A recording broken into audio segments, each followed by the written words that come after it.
Hello.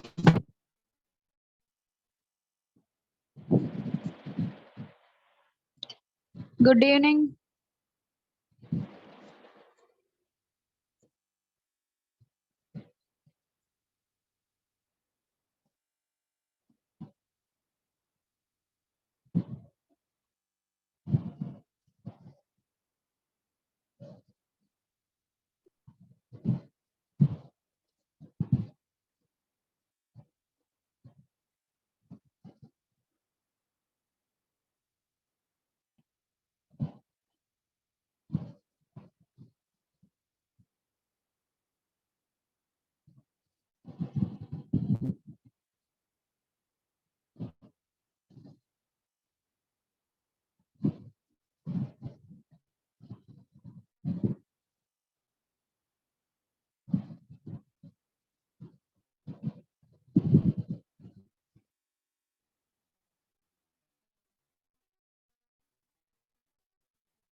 എന്തായി എല്ലാവരും ആയോ?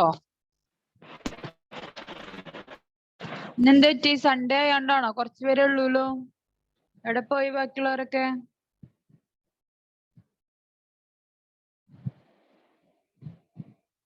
എന്താണ് ചാറ്റിലൊന്നും ആരും ഇല്ലല്ലോ. വൻ ശോകാണല്ലോ ചാറ്റൊക്കെ. ഫൈസൻ എവിടെ പോയി? സിനാൻ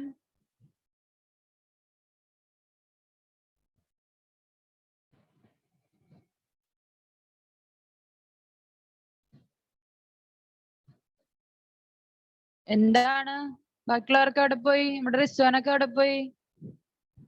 ലക്ഷ്മി പ്രിയ ഒന്നും വന്നിട്ടില്ലേ ഇന്ന്? അലീന, അലീഷ ആയിരുന്നു. അലീഷ ജാസ്മിൻ എന്നല്ല പേര്.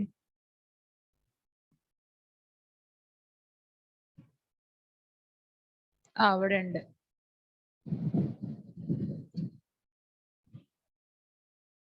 ആരുടെ നെറ്റാ സ്ലോ? എന്റെ ആണോ അതോ നിങ്ങളുടെ ആണോ? സെറ്റാണ്. ഓക്കെ. ഇവിടെയും നെറ്റ് ഇഷ്യൂസ് ഉണ്ട്, കാരണം മഴയും ഒക്കെ ആയിട്ടുള്ള ഒരു അവസ്ഥയാണ്. മഴയും കാറ്റും ഒക്കെ ആയിട്ടുള്ള ഒരു അവസ്ഥയാണ്.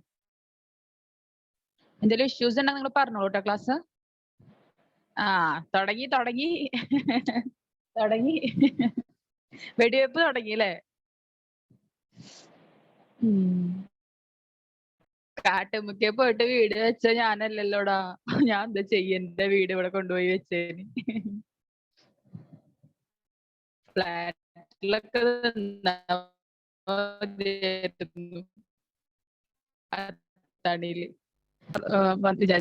നിങ്ങള് ഒന്ന് തളർത്തില്ലെങ്കിൽ ഞാനൊരു കാര്യം പറയാം. ഞാൻ CS കൂടെ രജിസ്റ്റർ ചെയ്തിട്ടിട്ടുണ്ട് ചെയ്യാൻ വേണ്ടിട്ട്.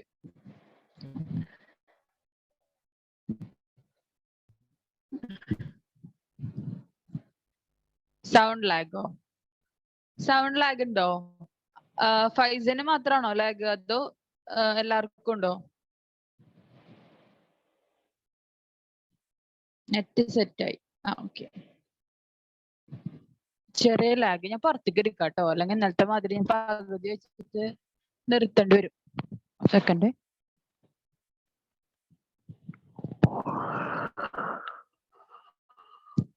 യെസ്.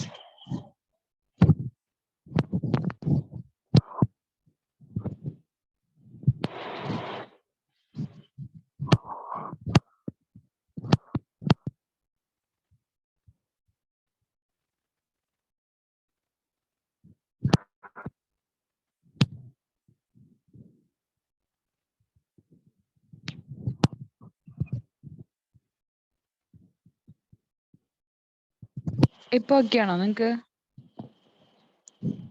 വോയിസ് ഓക്കെ ആണോ? ഹലോ. ആജിലേനെ കണ്ടില്ലല്ലോ എന്ന് നോക്കിയിരിക്കായിരുന്നു ഞാൻ. ആജിലയുടെ ചാറ്റ് ഒന്നും വന്നില്ലല്ലോ എന്ന് ആലോചിക്കായിരുന്നു. ഇഷ്യൂസ് ഇല്ലല്ലോ ഇപ്പൊ? വോയിസിന് ക്ലിയർ അല്ലേ? നെറ്റ് പ്രോബ്ലം ഇവിടെ നല്ല നെറ്റ് പ്രോബ്ലം ഉണ്ട് കേട്ടോ. മഴയും ഒക്കെ അല്ലേ, അപ്പൊ അതിന്റെ ഇഷ്യൂ ഉണ്ട്. മഴയും പിന്നെ പറയണ മാതിരി നെറ്റ് ഒന്നും തീരെ കിട്ടണില്ല. എയർടെൽ മാറ്റി ഇന്ന് ഞാൻ വോഡഫോണിന്റെ നെറ്റ് കയറ്റി. എന്താണ് അവസ്ഥ? പഠിച്ചു വന്നോ? എന്നിട്ട് ഇന്ന് പഠിക്കാൻ പറഞ്ഞിട്ടുണ്ടായിരുന്ന 2 ലെസൺ കവർ ചെയ്തായിരുന്നു എല്ലാവരും? ഓ, കവർ ചെയ്യാൻ പറഞ്ഞോണ്ടായിരിക്കും അല്ലേ ഇന്ന് 23 പാർട്ടിസിപ്പൻസ് ആയേ? അതുകൊണ്ടാണോ? ഇന്ന് ക്വസ്റ്റ്യൻ ചോദിക്കും, പഠിക്കണം 2 ചാപ്റ്റർ എന്ന് പറഞ്ഞോണ്ടാണോ 23 ആയേ? ബോയ്സിനെ ആരെയും കാണാനില്ലല്ലോ.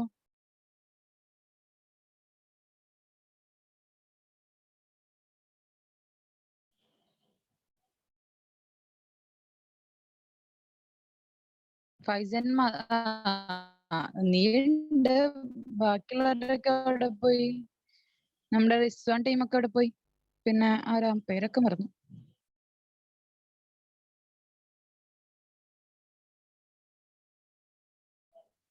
യെസ്. ഇതെന്താണ് ഇന്ന് ചാറ്റും ഒരു ഉഷാറില്ല, പിള്ളേരും ഇല്ല, എന്ത് പറ്റിന്ന് എല്ലാവർക്കും? സിനാനുണ്ട്. അതെ, എന്ത് പറ്റിന്ന്? ഫുൾ ഷോക്കാണല്ലോ. ആരുടെ ഓഡിയോ ഓൺ ആക്കിയിട്ടില്ലേ?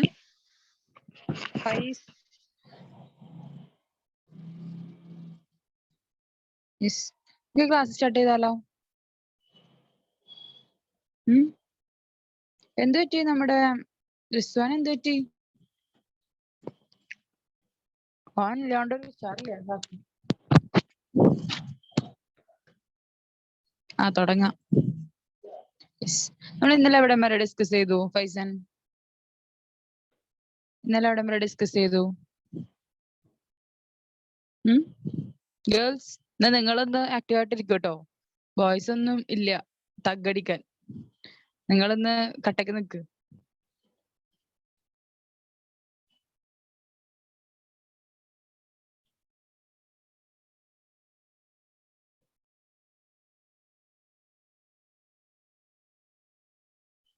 കോസ്റ്റ് ഫംഗ്ഷന്റെ മുമ്പ് opportunity cost. Okay, yes. Opportunity cost എന്താന്നുള്ളത് പറഞ്ഞു. ഇനി കോസ്റ്റ് ഫംഗ്ഷൻ ആണ്. ഓക്കെ, കോസ്റ്റ് ഫംഗ്ഷൻ എന്താണ്? ഒന്നുമില്ല. കോസ്റ്റ് ഫംഗ്ഷൻ നമുക്ക് രണ്ടായിട്ട് നമ്മൾ എന്ത് ചെയ്യുന്നുണ്ട്? കോസ്റ്റ് ഫംഗ്ഷൻ എന്ന് വെച്ചിട്ടുണ്ടെങ്കിൽ ഒന്നുമില്ല. എന്താണ്? Explain the functional relationship between cost of production and physical quantity of output. എന്താണ് നമ്മുടെ ടോട്ടൽ കോസ്റ്റ് ഓഫ് പ്രൊഡക്ഷനും നമുക്ക് കിട്ടുന്ന ടോട്ടൽ ക്വാണ്ടിറ്റിയും, അതായത് ഔട്ട്പുട്ടും തമ്മിലുള്ള അതിന്റെ ഒരു റിലേഷൻഷിപ്പ് എക്സ്പ്ലെയിൻ ചെയ്യുന്നതാണ് കോസ്റ്റ് ഫംഗ്ഷൻ എന്ന് വെച്ചിട്ടുണ്ടെങ്കിൽ, ഷോർട്ട് റൺ കോസ്റ്റിൽ നമ്മൾ രണ്ടായിട്ട് ഡിവൈഡ് ചെയ്തിട്ടുണ്ട്, ഫിക്സഡ് കോസ്റ്റും വേരിയബിൾ കോസ്റ്റും. നിങ്ങൾ സിമിലർ ആയിട്ടുള്ള ടോപ്പിക് ആയിരിക്കും ഫിക്സഡ് കോസ്റ്റും വേരിയബിൾ കോസ്റ്റും. എന്താണ് പറഞ്ഞു? What is the meaning of fixed cost and variable cost? പറയും. എന്താണ് ഫിക്സഡ് കോസ്റ്റ്? എന്താണ് വേരിയബിൾ കോസ്റ്റ്? എന്താണ് ഫിക്സഡ് കോസ്റ്റ് എന്ന് വെച്ചിട്ടുണ്ടെങ്കിൽ എന്താണ്? വേരിയബിൾ കോസ്റ്റ് എന്ന് വെച്ചിട്ടുണ്ടെങ്കിൽ എന്താണ്? പറഞ്ഞോ.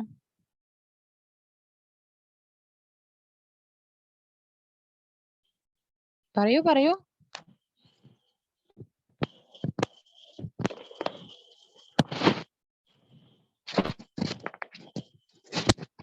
എന്താ, ആർക്കും ആൻസർ ഒന്നുമില്ലേ?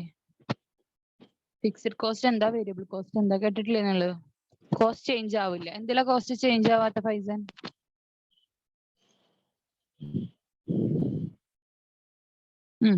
ഓക്കെ. കോസ്റ്റ് വാരി ചെയ്യുന്നത് വേരിയബിൾ കോസ്റ്റ് എന്ന്, ഫിക്സഡ് എന്ന് പറയുന്ന ഒരു എക്സാമ്പിൾ വെച്ച് പറയാൻ പറ്റുമോ ആർക്കെങ്കിലും? എക്സാമ്പിൾ വെച്ച് പറയാൻ പറ്റുമോ?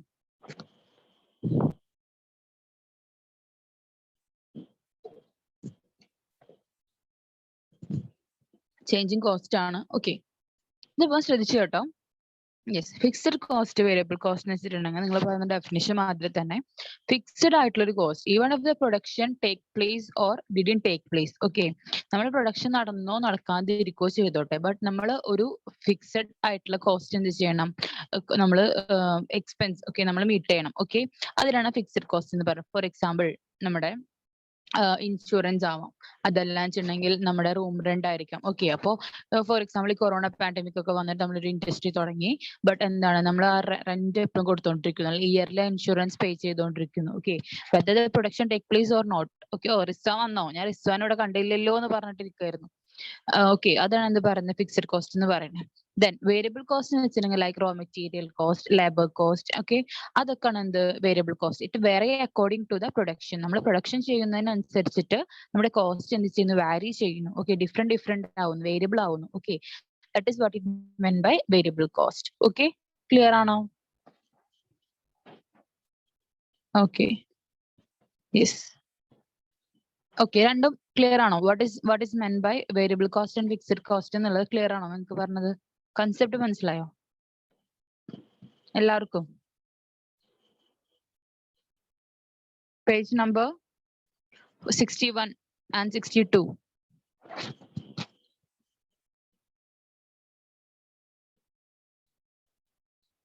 നൈസ്. ഓക്കെ, ഒന്ന് വായിക്കാം. Short run cost. In the short period, cost of production can be divided into two types: fixed cost and variable cost. Okay, fixed cost എന്ന് വെച്ചിട്ടുണ്ടെങ്കിൽ the cost which don't change with change of the output are called fixed cost. എന്താ, output change ചെയ്യുന്നതിനനുസരിച്ചിട്ട് നമ്മുടെ cost change ചെയ്യാത്തതിനെ is what it meant by fixed cost. It means output may be increase or decrease but no change in the cost. In the output കുറയോ കൂടുകയോ ചെയ്യാം, but it doesn't affect this cost. Okay, it will be fixed for particular production when particular production is going on. Okay, നമ്മുടെ production നടക്കുന്നിടത്തോളം കാലം എന്താണ്, fixed ആയിട്ടുള്ള എന്താണ്, അത് production increase ആവോ decrease ആയിക്കോ എന്നുള്ളതൊന്നുമില്ല. ഇത് എന്തായിരിക്കും, ഫിക്സഡ് ആയിട്ട്. ഓക്കെ, ഒരു പെർട്ടിക്കുലർ ലെവലിൽ എന്ത് ഫിക്സഡ് ആയിട്ട് നിൽക്കും. Okay, respective of the level of output quantity. Sound കുറവാണ് മിസ്. Okay, second. ഞാൻ സൗണ്ട് കുറച്ച് പറയണതാണ് കേട്ടോ, ഞാൻ പുറത്തായിരിക്കണേ, അപ്പൊ എനിക്ക് കിടന്ന് ഓളിടാൻ പറ്റില്ല, അതാണ് സംഭവം. മനസ്സിലായോ? അലിശക്ക് മാത്രാണോ സൗണ്ട് കുറവുള്ളത്? റേഞ്ച് കിട്ടാൻ വേണ്ടി പുറത്തായിരിക്കണേ, അവിടെ വന്നിരുന്നിട്ട് ഓളിടാൻ പറ്റില്ല, തൊട്ടപ്പുറത്തെ റോഡാണ്. മനസ്സിലായോ? ഓഡിബിൾ വലിയ ഇഷ്യൂസ് ഉണ്ടോ നിങ്ങൾക്ക്? നല്ല ഇഷ്യൂസ് ഉണ്ടോ? ഒട്ടും കേൾക്കാൻ പറ്റാത്ത അവസ്ഥയാണോ?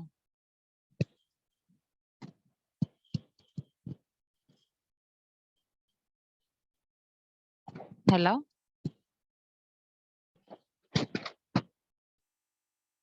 പറയൂ. ഒട്ടും കേൾക്കാൻ പറ്റാത്ത അവസ്ഥയാണോ അതോ കുറച്ച് സൗണ്ട് കുറവാണോ, അങ്ങനെയാണോ? ഓക്കെ, കേൾക്കുന്നുണ്ട്. ഓക്കെ, അപ്പൊ ഫിക്സഡ് കോസ്റ്റ് എന്താന്നുള്ളത് മനസ്സിലായി എന്ന് വിചാരിക്കണു. Expenditure on the land, building, salaries of permanent employees, interest payment, insurance premium. Okay, ഇതൊക്കെയാണ് എന്ത് പറയുന്നത്, ഫിക്സഡ് കോസ്റ്റ്. ഓക്കെ, അപ്പൊ റെന്റ്, നമ്മളിപ്പോ നമ്മുടെ പ്രൊഡക്ഷന് എടുക്കുന്ന ആ ലാൻഡിന്റെ റെന്റ് ആയിരിക്കാം, റൂമിന്റെ റെന്റ് ആയിരിക്കാം, ഇൻഷുറൻസ് ആയിരിക്കാം. ഓക്കെ, അതൊക്കെ എന്താണ്, നമ്മുടെ ഫിക്സഡ് കോസ്റ്റ് ആയിട്ട് കണക്കാക്കും. Whether the production take place. Okay, take place ആവുന്നു, പ്രൊഡക്ഷൻ നമ്മൾ ചെയ്യുന്നോ ചെയ്യാതിരിക്കുന്നു, whatever it is, but ഈ കോസ്റ്റ് എന്തായിരിക്കും, ഫിക്സഡ് ആയിരിക്കും. Okay, next variable cost. Cost which change with change of the input and output quantity. Sorry, input അല്ല, output quantity are called variable cost. എന്താ variable cost എന്ന് വെച്ചിട്ടുണ്ടെങ്കിൽ എന്താ, നമ്മുടെ output change ആവുന്നതിനനുസരിച്ച് വേരി ചെയ്യുന്ന കോസ്റ്റ് ആണ് പറയുന്ന വേരിയബിൾ കോസ്റ്റ് എന്ന് പറയുന്നത്. It means when the output is increased, these costs increase, and when the output is decreased, these costs also decrease. എന്താ, ഔട്ട്പുട്ട് കൂടുന്നുണ്ടോ, നമ്മുടെ വേരിയബിൾ കോസ്റ്റും കൂടും. ഔട്ട്പുട്ട് കുറയുന്നുണ്ടോ, നമ്മുടെ വേരിയബിൾ കോസ്റ്റും കുറയും. For example raw material, okay, power, fuel, wages to daily labours, ഇതൊക്കെയാണ് എന്ത് variable cost എന്ന് പറയുന്നത്. Okay, this is what it mean by fixed cost and variable cost. Clear ആയെന്ന് വിചാരിക്കണം.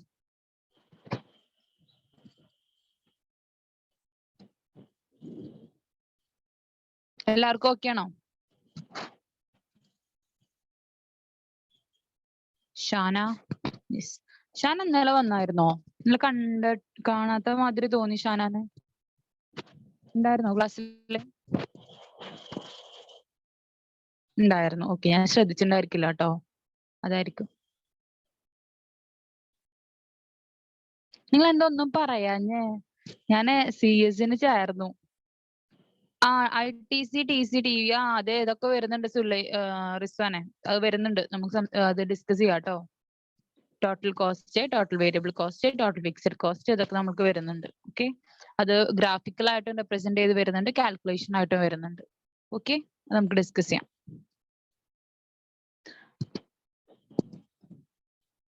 യെസ്, ഇനി നെക്സ്റ്റ് ഇതിപ്പോ ഫൗണ്ടേഷൻ എഴുതാൻ പോണേട്ടോ. അതായത് ഈ ഒക്ടോബർ ലാസ്റ്റിലെ CS-ന്റെ ഫൗണ്ടേഷൻ ഉണ്ട്. അപ്പൊ അത് എഴുതാനാണ് വിചാരിച്ചിട്ടുള്ളത്. ഫൈനൽ അലോങ് വിത്ത് ദിസ് കൊണ്ടുപോകുന്നുണ്ട്. ഫൈനൽ ഇപ്പൊ ഈ പറയണ മാതിരി എന്തെങ്കിലുമൊക്കെ ആവും. ഡിസംബർക്ക് മെർജ് ആവുമെന്ന് പറയുന്നുണ്ട് കേട്ടോ. ചിലപ്പോ ഈ ഞങ്ങളുടെ ഇന്ററിന്റെയും കുറവായിരിക്കില്ല. ഇല്ല, ഫൈനൽ കഴിഞ്ഞിട്ട് പെർസ്യൂ നമ്മള് CS ചെയ്യുമ്പോഴാണ് നമുക്ക് എക്സംഷൻ ഉള്ളത്.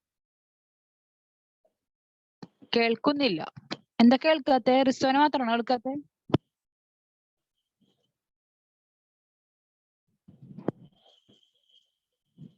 സബ് എന്ന് പറയുമ്പോൾ ഫൗണ്ടേഷനിൽ വരുന്നത് ഒരു ബിസിനസ് കമ്മ്യൂണിക്കേഷൻ വരുന്നുണ്ട്, പിന്നെ ഒരു ലോ വരുന്നുണ്ട്, ഹെഡ്ഫോൺ ഇഷ്യൂ. ഓക്കെ,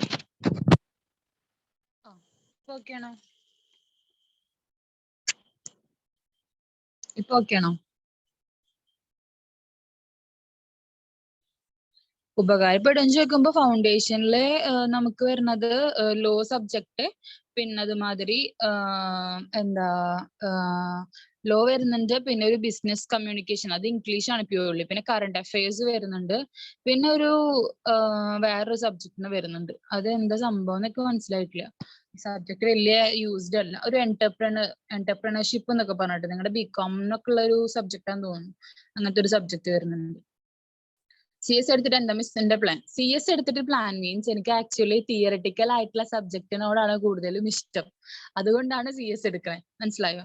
5 ഇയർ ഒന്നുമല്ല, സെയിം ആ CMA മാതിരിയോ തന്നെ. CA കൂടെ എടുക്കണം. അതന്നെ, എനിക്ക് CS പ്രിഫിക്സ് ചെയ്യണം പേരിന്റെ മുന്നില്. അതാണ് എയിം എന്ന് പറയുന്നത്. മനസ്സിലായോ? 3ഉം കെടുക്കട്ടെ.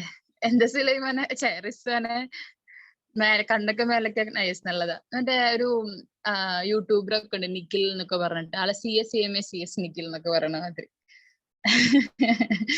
അതുമാതിരി ഒരു ജസ്റ്റ് രജിസ്റ്റർ ചെയ്ത് വെച്ചിട്ടുണ്ട്. ഇപ്പോ റിവീൽ ചെയ്യാനുണ്ടായിരുന്നു, പക്ഷെ പെട്ടെന്ന് പറഞ്ഞു പോയതാട്ടോ. 1-2 വട്ടം ഞാൻ പറഞ്ഞു, നിങ്ങളുടെ അടുത്ത് പറയണം തോന്നി എനിക്ക്, അതുകൊണ്ട് പറഞ്ഞതാ.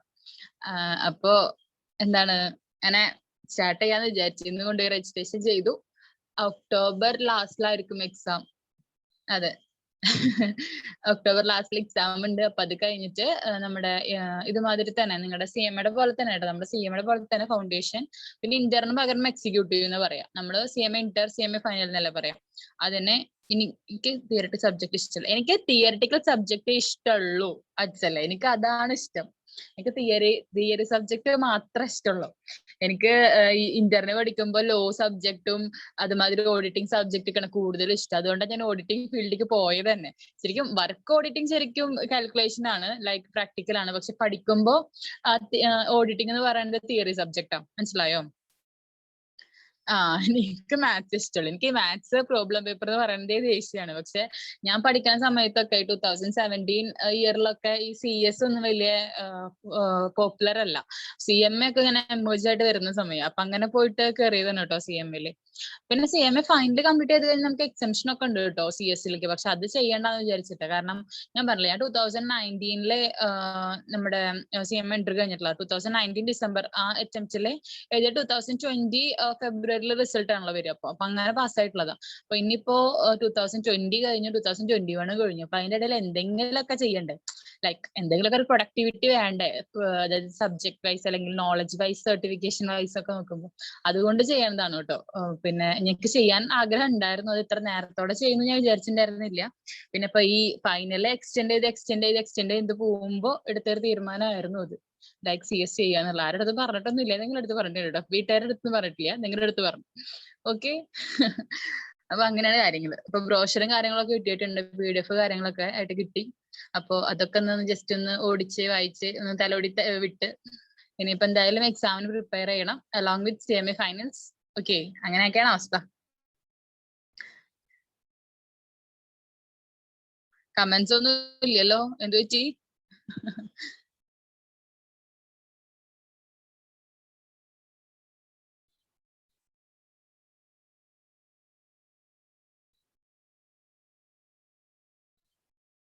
അതെ അതെ അതെ അതെ അതെ കഴിവുള്ളവർക്ക് അതെ അതെ അതെ ഫൈസൻ നിങ്ങളെ മാതിരി ഞാനും ഒരു വർണ്ണപ്പട്ടമായിരുന്നു എന്നൊക്കെ പറയണ മാതിരിയാണ് കേട്ടോ അവസ്ഥ.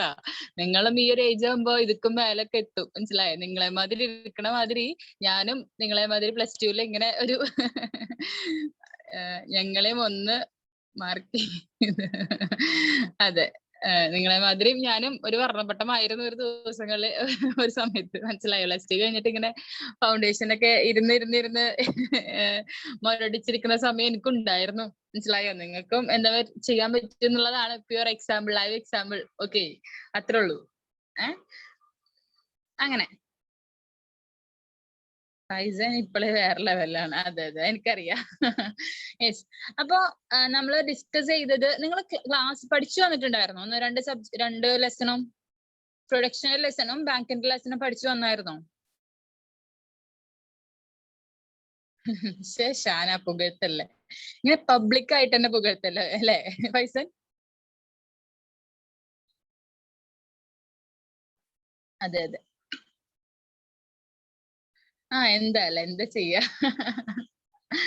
യെസ്. അപ്പൊ 2 ലെസണും പഠിച്ചു വന്നിട്ടുണ്ടോ എല്ലാവരും? ഫ്രാങ്ക്ലി സ്പീക്കിംഗ് എല്ലാവരും പ്രിപ്പയർഡ് ആണോ 2 ലെസണും? മാം പറയൂ. ടു ബി ഫ്രാങ്ക് കുറച്ചറിയാം. മിസ്റ്റേ ചോദിച്ചോ? Yes. What is mean by കുറച്ചറിയാ? ആൻസർ ഒക്കെ ഞമ്മക്ക് സെറ്റ് ആക്കാം. ഞമ്മളിരുന്ന പുസ്തകം തുറന്ന് ഞമ്മക്ക് സെറ്റ് ആക്കണ്ട. ഞാൻ ചോദിക്കണത് നിങ്ങൾ പഠിച്ചിട്ടുണ്ടോന്ന് ചോദിക്കണേ, മനസ്സിലായോ? അവിടെയും ഇവിടെയും തട്ടിത്തറിഞ്ഞ് പഠിക്കലാണോ കംപ്ലീറ്റ്ലി പഠിച്ചിട്ടുണ്ടോ എന്നാണ് ഞാൻ ചോദിക്കണേ. തട്ടിത്തറിഞ്ഞ് പഠിക്കണ്ട കേട്ടോ, മൊത്തം കവർ ചെയ്ത് പഠിക്കണം. Bank okay, 50-50. യെസ്. ബാങ്കിന്റെ ലെസൺ എല്ലാവരും കംപ്ലീറ്റ് ആയിട്ട് പഠിച്ചിട്ടുണ്ടോ? ഒരു ലെസൺ ചോദിക്കട്ടെ, പറ. ഫ്രാങ്ക്ലി ചോദിക്കണു, ഫ്രാങ്ക്ലി ആൻസർ പറഞ്ഞോ. അത് 50-50. ആഹാ, നിങ്ങൾ 50-50 ആൾക്കാരാ. ഇനി എന്നാ അത് 100ക്ക് എത്തിക്കണേ? അതും കൂടെ അറിയാണെന്നുണ്ടെങ്കിൽ എനിക്ക് ഒന്ന് ക്ലാസ് നിർത്തി പോവായിരുന്നു. അങ്ങനെ വെച്ചിട്ടുണ്ടെങ്കിൽ ഈ 50-50 എന്നുള്ളത് ഒറ്റയ്ക്ക് 100 ആക്കണുണ്ടോ? അതെ, റിവിഷൻ. ആഹാ, CS-ന്റെ ഫൗണ്ടേഷൻ. CS-ന്റെ ഫൗണ്ടേഷൻ ആവട്ടെ, അപ്പൊ സെറ്റ് ആക്കല്ലേ. CS-ന്റെ ഫൗണ്ടേഷനേ അഭിരാമി ചേച്ചി എന്നിട്ട് പഠിച്ചിട്ട് എഴുതിക്കൊണ്ട് കേട്ടാ. മിസ് ഒന്നും വരുന്നില്ല കേട്ടോ, നിങ്ങക്ക് ജസ്റ്റ് ലൈക്ക് യങ് ബ്രദേഴ്സ് ഒക്കെ, അത്രേ ഉള്ളൂ. അതുകൊണ്ട് ചേച്ചി വിളിക്കണം കേട്ടോ. ഞാൻ സെറ്റ് ആക്കിക്കൊണ്ട് കേട്ടോ. എന്റെ മക്കൾ ഇരുന്നിട്ട് ഫൗണ്ടേഷൻ, CMAയുടെ ഫൗണ്ടേഷൻ സെറ്റ് ആക്ക്. ഓക്കെ. ഈടാ CS സെറ്റ് ആക്കട്ടെ അത്ര. യെസ്. അങ്ങനെയാണ് കാര്യങ്ങൾ. പഠിക്കാതെ വിടരുത് കേട്ടോ, ലൈക്ക് ലാഗ് ആക്കി വിടരുത്. കാരണം ഞാൻ ഇപ്പൊ പഠിക്കാൻ പറഞ്ഞ റീസൺ എന്താണെന്ന് വെച്ചിട്ടുണ്ടെങ്കിൽ, നിങ്ങൾ ഇപ്പൊ ഈ ക്ലാസ് എടുക്കുന്നതിന്റെ കൂടെ തന്നെ പഠിച്ചു പോയാൽ നിങ്ങളെ നോട്ട്സ് ഒക്കെ പ്രിപ്പയർ ചെയ്ത് കഴിഞ്ഞാൽ അവിടെ കഴിഞ്ഞു കാര്യങ്ങൾ. അതെല്ലാം ഇനി നിങ്ങൾ എക്സാമിന്റെ സമയത്തേക്ക് എത്തുമ്പോൾ നിങ്ങൾ ആദ്യം റെക്കോർഡ് ക്ലാസ് ഇരുന്ന് കേൾക്കണം, പിന്നെ പഠിക്കണം. അങ്ങനെ ചടങ്ങായിരിക്കും, മനസ്സിലായോ? ഇപ്പൊ തന്നെ ചാപ്റ്റർ ക്ലോസ് ചെയ്ത് വെക്കുക, മനസ്സിലായോ? രണ്ടാമത് എടുത്ത് കണ്ട് എക്സാമിന് പോവാനുള്ള ഒരു സ്ട്രാറ്റജിക്ക് എത്തിക്കരുത്, മനസ്സിലായോ പറയണത്? എല്ലാവരും എടുത്തോ പറയുന്നത്. ഓക്കെ. യെസ്. നിങ്ങളെ എന്താ പറയാ, തല്ലി പഠിപ്പിക്കേണ്ട ആവശ്യമൊന്നുമില്ല കേട്ടോ, മനസ്സിലായോ? ജസ്റ്റ് ലൈക്ക് ഒരു പാമ്പേർഡ് ആയിട്ടുള്ള ചെയ്യേണ്ട ഒരു ആവശ്യമില്ല. Because we are professionals. Okay, professional course ആണ് നമ്മൾ എന്ത് ചെയ്യുന്നത്, എടുക്കുന്നത്. സോ അതിങ്ങനെ പഠിക്ക് മക്കളെ വേണ്ട, സ്പൂൺ ഫീഡിങ് ഒന്നും വേണ്ട. അതായത് നെപ്പോളിയൻ ഭഗത് സിംഗ്, അയ്യോ അധികം പറയണ്ട, ഞാൻ കുറെ കേട്ടുള്ളതായി. CMAയുടെ റിസൾട്ട് വരുന്ന ദിവസങ്ങളിൽ ഇങ്ങനെ സ്റ്റാർട്ട് ചെയ്യും സ്റ്റാറ്റസ്, നെപ്പോളിയൻ ഭഗത് സിംഗ്. പിന്നെ ഒക്കെ കുത്തുകുത്താ, മനസ്സിലായോ? റിസൾട്ട് വരുമ്പോഴും ഈ സ്റ്റാറ്റസ് ഇടുന്നവരാണ് കൂടുതലും ഈ ഫ്രണ്ട് ലിസ്റ്റ്, എന്റെ ഒക്കെ ഈ ഫ്രണ്ട്സിന്റെ ലിസ്റ്റിൽ, മനസ്സിലായോ? ഞാൻ എന്റെ പേഴ്സണലി ഒരു ഇത് പറയാട്ടോ, ഒരു ഒപ്പീനിയൻ അല്ലെങ്കിൽ ഒരു സജഷൻ ഒക്കെ വേണമെങ്കിൽ പറയാം. ലൈക്ക് ഞാനും ഇതുമാതിരി ഒരു 60+ അല്ലെങ്കിൽ 65 അല്ലെങ്കിൽ ഒരു 50+ ക്ലാസ്സിൽ ഉള്ള ഒരു കുട്ടീനെയായിരുന്നു ഇപ്പൊ ഫൗണ്ടേഷൻ അല്ലെങ്കിൽ കാറ്റ് എന്നുള്ളതിൽ. ഓക്കെ, ആഫ്റ്റർ ഫൗണ്ടേഷൻ കാറ്റ് ആയതുകൊണ്ട് ഒരുവിധം ഒരു 98% ഒക്കെ എന്തായാലും പാസിംഗ് പെർസെന്റേജ് ഉണ്ടായിരുന്നു. എന്നിട്ട് സംഭവം ഫസ്റ്റ് ഗ്രൂപ്പ് എഴുതിയപ്പോ സ്ട്രെങ്ത് എന്ത് ചെയ്തു, സ്ട്രെങ്ത് ഭയങ്കരമായിട്ട് റെഡ്യൂസ് ചെയ്തു. ഫസ്റ്റ് ഗ്രൂപ്പ് എഴുതി കിട്ടിയില്ല എന്നായപ്പോ എന്താണ് സ്ട്രെങ്ത് ഒരു 50 to like 45 ആ റേഞ്ചിലൊക്കെ എന്തായി ഡൗൺ ആയി. പിള്ളേര് നിർത്തി പോയി, നടക്കില്ല കാര്യങ്ങൾ എന്നുള്ളത്. ആഫ്റ്റർ ദാറ്റ് സെക്കൻഡ് ഗ്രൂപ്പ് ആയപ്പോ പിന്നെയും റെഡ്യൂസ് ചെയ്തു. 2ഉം 3ഉം തവണ എഴുതണ കിട്ടാണ്ടായപ്പോ സ്ട്രെങ്ത് എന്ന് പറയുന്നത് 10ഉം 15ഉം 20ക്കും ആയി. മനസ്സിലായോ? പക്ഷെ കണ്ടിന്യൂ ചെയ്യാണ്ട്, അതായത് കണ്ടിന്യൂ ചെയ്യാണ്ട് ജസ്റ്റ് ഒളിച്ചോടി പോയവരുടെ കഥയല്ല കേട്ടോ പറയണേ. അവിടെ പിടിച്ചു നിന്നവരുടെ കഥ പറയണേ. എന്നെ മാതിരി 2 വട്ടം എക്സാം തോറ്റാല് 3ാമത്തെ വട്ടം എനിക്ക് എഴുതാൻ പറ്റും, പാസ്സാവാൻ പറ്റും എന്നുള്ള ഡിറ്റർമിനേഷൻ കൊണ്ട് ക്ലാസ്സിൽ ഇരുന്നിട്ട് പാസ്സായിട്ടുള്ള പിള്ളേരെ കഥ പറയണേ കേട്ടോ. മനസ്സിലായോ? അല്ലാണ്ട് ഒരു വട്ടം എഴുതില്ല പറഞ്ഞിട്ട് ഒളിച്ചോടി വേറെ കോഴ്സിന് പോകുന്ന പിള്ളേരെ കഥയല്ല ഞാൻ പറയുന്നത്. മനസ്സിലായോ? അവിടെ നിന്ന് എനിക്ക് പറ്റും, അല്ലെങ്കിൽ എനിക്ക് ഞാൻ കണ്ടിന്യൂ ചെയ്താലും എനിക്കത് എഴുതാൻ പറ്റും, പാസ്സാവാൻ പറ്റും. മനസ്സിലായോ? 10-15 ആളുള്ളൂ. റിസ്വാന് ഫൈനൽ ക്ലാസ്സിൽ കയറിയിട്ടുണ്ടോ? എന്തിനാ ഫൈനൽ ക്ലാസ്സിനൊക്കെ നീ കയറിയിരിക്കണേ? What is the reason for sitting in that final class? Link മാറി. Okay okay yes. അപ്പൊ ഇതാണ് സംഭവം. അതായത് അങ്ങനെ ഒളിച്ചോടി പോവാനല്ല നമ്മൾ എന്ത് വന്നിട്ടില്ല, ഈ കോഴ്സ് വന്നിട്ടില്ല. എനിക്കറിയാം ഇപ്പൊ ഈ കാണുന്ന 40+ അല്ലെങ്കിൽ 45+ സ്ട്രെങ്ത് ഒന്നും ഉണ്ടായിരിക്കില്ല ഇന്ററിന് വരുമ്പോ. അല്ലെങ്കിൽ ഇന്റർ ഒരു വട്ടം എഴുതി 2 വട്ടം എഴുതി ഫെയിൽ ആയിട്ടുള്ള നിങ്ങളുടെ ബാച്ച് ആണെങ്കിൽ പോലും ഇത്ര സ്ട്രെങ്ത് ഉണ്ടായിരിക്കില്ല നിങ്ങൾക്ക്. ഓക്കെ, അപ്പൊ അതല്ല ഒരാളും അങ്ങനെ ഡ്രോപ്പ് ഔട്ട് ചെയ്യാണ്ടിരിക്കുക. അപ്പൊ എന്റെ പേഴ്സണൽ ഒപ്പീനിയൻ പറയാണ് കേട്ടോ. എന്റെ ഫ്രണ്ട് സർക്കിളിൽ തന്നെ ഞാൻ മാത്രമേ പാസ്സായിട്ടുള്ളൂ. പൊക്കി പറയല്ല, ഇതാക്കല്ല. പക്ഷെ അവര് എന്താ വെച്ചിട്ടുണ്ടെങ്കിൽ അവർക്കൊക്കെ എന്നെക്കാളും കപ്പാസിറ്റി ഉള്ള കുട്ടികളായിരുന്നു. അല്ലെങ്കിൽ എന്റെ ഒപ്പം ഇപ്പൊ എന്റെ കൂടെ പഠിക്കുമ്പോൾ നമുക്കറിയാലോ ആ കുട്ടികൾക്ക് എത്ര കപ്പാസിറ്റി ഉണ്ടെന്ന്. പക്ഷെ അവര് ഡ്രോപ്പ് ഔട്ട് ചെയ്തു. എന്നെക്കൊണ്ട് പറ്റില്ല അല്ലെങ്കിൽ സാധിക്കില്ല. നമ്മുടെ റൗണ്ടിൽ ഇരുന്നിട്ട് നമ്മുടെ ഒപ്പം ഇരുന്ന് പഠിച്ചിട്ട് ഒരു വട്ടം തോറ്റു. നമ്മൾ സെയിം ആയിട്ട് എന്താണ് തോറ്റിട്ടുള്ള ആളായിരിക്കാം ഒരു വട്ടം അല്ലെങ്കിൽ 2 വട്ടം. പക്ഷെ നമ്മൾ അത് പഠിച്ച് പിന്നെ നിങ്ങൾ ഒരു കാര്യം ആലോചിക്കണം. ഒരു വട്ടം എഴുതി തോക്കുമ്പോൾ നമ്മൾ അത്രയും പോർഷൻസ് പഠിച്ചു. 2ാമത്തെ വട്ടം സെയിം എഴുതുമ്പോൾ അതിനേക്കാൾ കൂടുതൽ നമ്മൾ പോർഷൻസ് പഠിച്ചു, കവർ ചെയ്തു. ഓക്കെ, അതിനൊരു അറ്റംപ്റ്റിൽ നമ്മൾ പാസ് ആയിരിക്കും എന്തായാലും. മനസ്സിലായോ? പാസ് ആവാണ്ട് എവിടെ പോവാൻ? ഫുൾ അഗെയിൻ ഫെയിൽ അതെ യെസ്, അത്രേ ഉള്ളൂ. മനസ്സിലായോ? അല്ലാണ്ട് അവിടെ ഡ്രോപ്പ് ഔട്ട് ചെയ്ത് പോവലല്ല. മനസ്സിലായോ? അവിടെ കറക്റ്റ് ആയിട്ട് എന്ത് ചെയ്യാ, എനിക്ക് പറ്റും, ഞാൻ എന്താണ് എനിക്ക് ഇത്ര പറ്റി. കഴിഞ്ഞ പ്രാവശ്യത്തെ മാർക്കിനേക്കാൾ എനിക്ക് ഇത്ര മാർക്ക് കൂടി ഉണ്ടെങ്കിൽ ഞാൻ അതിന് ഇൻവെസ്റ്റ് ചെയ്തിട്ടുണ്ട്. ഞാൻ അവിടെ ഹാർഡ് വർക്ക് ഇൻവെസ്റ്റ് ചെയ്തിട്ടുണ്ട്, ഞാൻ ടൈം ഇൻവെസ്റ്റ് ചെയ്തിട്ടുണ്ട്, എന്റെ എഫേർട്ട് ഇൻവെസ്റ്റ് ചെയ്തിട്ടുണ്ട് അവിടെ. അതുകൊണ്ടാണ് എനിക്ക് ഇത്ര മാർക്ക് കഴിഞ്ഞ പ്രാവശ്യത്തിനൊക്കെ കൂടിയത്.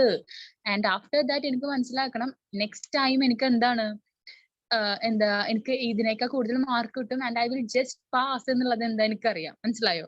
അതാണ് ആ ഒരു ഡിറ്റർമിനേഷൻ ആണ് നമ്മൾ എന്ത് ചെയ്യുന്നത്, എക്സാം പാസ്സാക്കിപ്പിക്കുന്നത്. മനസ്സിലായോ? അല്ലാണ്ട് കുറെ എന്താ പറയാ അപ്പുറത്തെ ചേച്ചിമാര് പറഞ്ഞു, ഇപ്പുറത്തെ വീട്ടുകാർ. ഇപ്പൊ എന്റെ പേഴ്സണൽ വീട്ടിലെ കാര്യം പറയാം. ഞാൻ ഫസ്റ്റ് ഗ്രൂപ്പ് എഴുതിയിട്ട് തോൽക്കണ എന്റെ മാമന്റെ വീട്ടിലായിരുന്നു. അപ്പൊ ഞാനിങ്ങനെ എന്റെ ചേട്ടനാണ് റിസൾട്ട് എടുത്ത് നോക്കുന്നത്. ചേട്ടൻ മീൻസ് സ്വന്തം ചേട്ടനല്ല, വലിയ മേഡം മോനോട് ഇങ്ങനെ റിസൾട്ട് ഇങ്ങനെ ഫോണിൽ കൂടെ നോക്കുമ്പോൾ ഞാൻ അവനെ കാണിച്ചു കൊടുക്കാം. അപ്പൊ അവൻ വല്ല പണിക്ക് പൊക്കൂടെ എന്നുള്ളൊരു ഡയലോഗ് അടിച്ചിട്ടുണ്ടായിരുന്നു എന്റെ അടുത്ത്.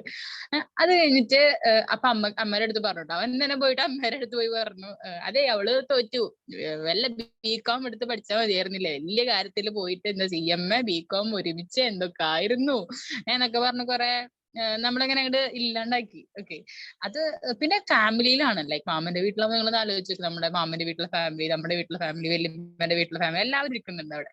മനസ്സിലായോ? അങ്ങനെ ഒരു അവസ്ഥയാണ്. സെക്കൻഡ് ഗ്രൂപ്പ് എഴുതി അടിപൊളിയായിട്ട് എഗ്രഗേറ്റിൽ പോയി, സബ്ജക്ട് വൈസ് പാസ്സായിരുന്നു. അപ്പോഴും തളർത്താൻ ഒരുപാട് ആൾക്കാരുണ്ടായിരുന്നു. ആൻഡ് ആഫ്റ്റർ ദാറ്റ് എന്താണ്, ഞാൻ വിട്ടുകൊടുത്തില്ല. ഞാൻ എന്താ പറയാ, ഞാൻ ജയിക്കും, എനിക്കറിയായിരുന്നു. എനിക്ക് ഫസ്റ്റ് ഗ്രൂപ്പിനെ സംബന്ധിച്ചിടത്തോളം ഒന്നും പഠിക്കാതെ ഫസ്റ്റ് ഗ്രൂപ്പിനെ സംബന്ധിച്ച് ഞാൻ വെറുതെ പോയി എഴുതിയിട്ട് സെക്കൻഡ് ഗ്രൂപ്പ് ഞാൻ എഴുതിയപ്പോ എനിക്ക് സബ്ജക്ട് വൈസ് ഒക്കെ ഞാൻ പാസ്സായിട്ടുണ്ടായിരുന്നു. മനസ്സിലായോ? എഗ്രഗേറ്റ് മാത്രമേ എനിക്ക് കിട്ടാൻ കുറച്ച് മാർക്കിന്, ഒരു 5-8 മാർക്കിനാണ് പോയത് സെക്കൻഡ് ഗ്രൂപ്പ്.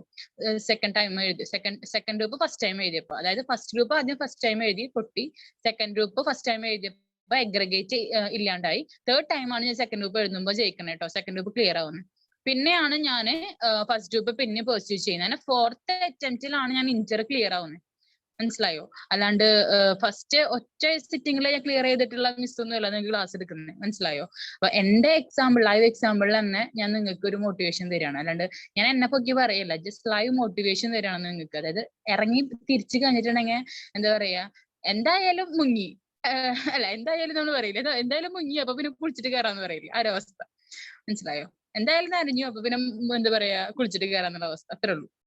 അപ്പൊ ഞാൻ പറഞ്ഞിട്ടില്ല, മലപ്പുറത്തേക്ക് ഞാൻ പോയിട്ടുണ്ടായിരുന്നു ഫസ്റ്റ് ഗ്രൂപ്പിന് വേണ്ടിയിട്ട്. അപ്പൊ ഈ പറയുന്ന ഫാമിലിക്കാര് സെയിം അവസ്ഥ, എന്തിനാ വെറുതെ പോണേ, എന്തായാലും കിട്ടാൻ പോണില്ല. മനസ്സിലായോ? അതൊന്നും വകവെക്കണ്ട. നമുക്ക് നമ്മളെ വിശ്വാസം ഉണ്ടെങ്കിൽ നമ്മൾ പഠിക്കും, നമ്മൾ ഡിറ്റർമൈൻഡ് ആയിരിക്കും എപ്പോഴും.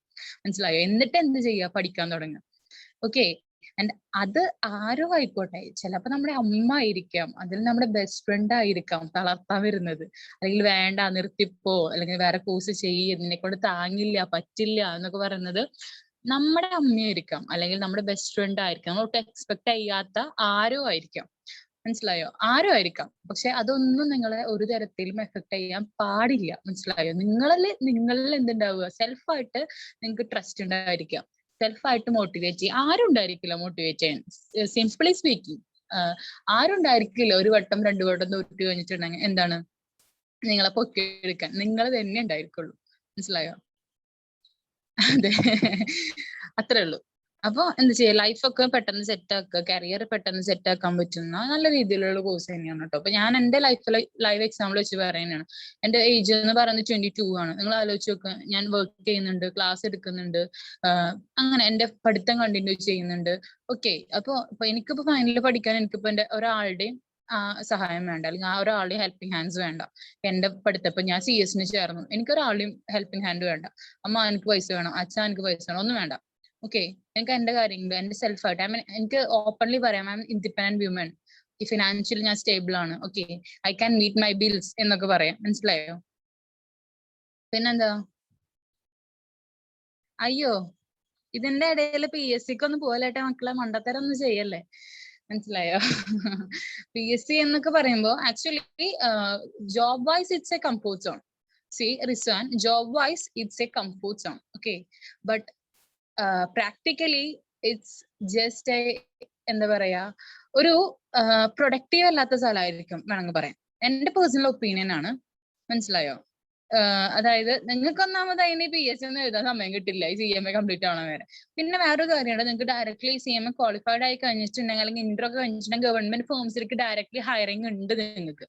മനസ്സിലായോ? ലൈക്ക് BSNL, പിന്നെ ബാംബു കോർപ്പറേഷൻ, പിന്നെ അങ്ങനെ കുറെ ഉണ്ട്. കുറെ സെക്ടേഴ്സിലേക്ക് ഡയറക്ട്ലി എന്താണ് CMA കഴിഞ്ഞിട്ട് ഫൈനലൊക്കെ കഴിഞ്ഞ റെയിൽവേ അങ്ങനത്തെ ഗവൺമെന്റ് സെക്ടറിക്ക് ഡയറക്റ്റ് ഹയറിംഗ് ഉണ്ട്. അത് വേറെ കാര്യം. പിന്നെ ബാങ്ക്സിക്ക് ഡയറക്റ്റ് ഹയറിംഗ് ഉണ്ട്, assistant manager പോസ്റ്റിക്കൊക്കെ.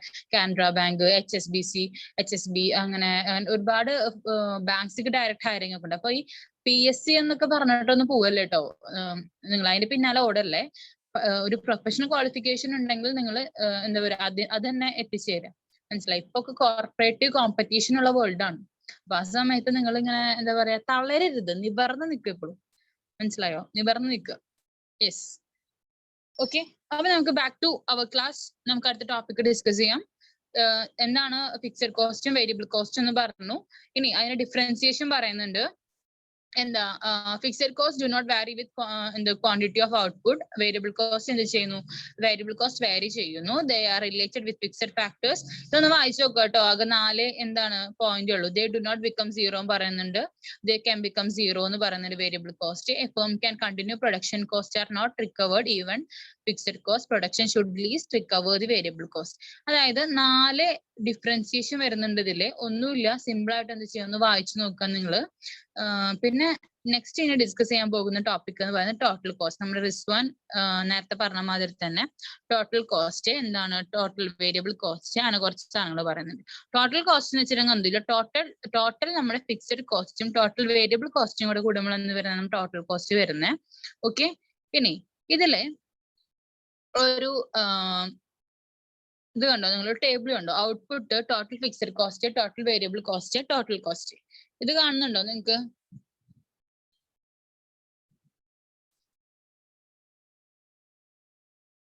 Hello. Okay. Yes. എന്താണ് ഇനി ശ്രദ്ധിച്ചു കേട്ടോ. ഇവിടെ ഔട്ട്പുട്ട് കൊടുത്തിട്ടുണ്ട്, ടോട്ടൽ ഫിക്സഡ് കോസ്റ്റ് കൊടുത്തിട്ടുണ്ട്, ടോട്ടൽ വേരിയബിൾ കോസ്റ്റ് കൊടുത്തിട്ടുണ്ട്, ടോട്ടൽ കോസ്റ്റ്, TC എന്ന് പറയുന്നത് ടോട്ടൽ കോസ്റ്റ് കേട്ടോ. അപ്പൊ ടോട്ടൽ കോസ്റ്റ് എങ്ങനെയാണ് കണ്ടുപിടിക്കുക?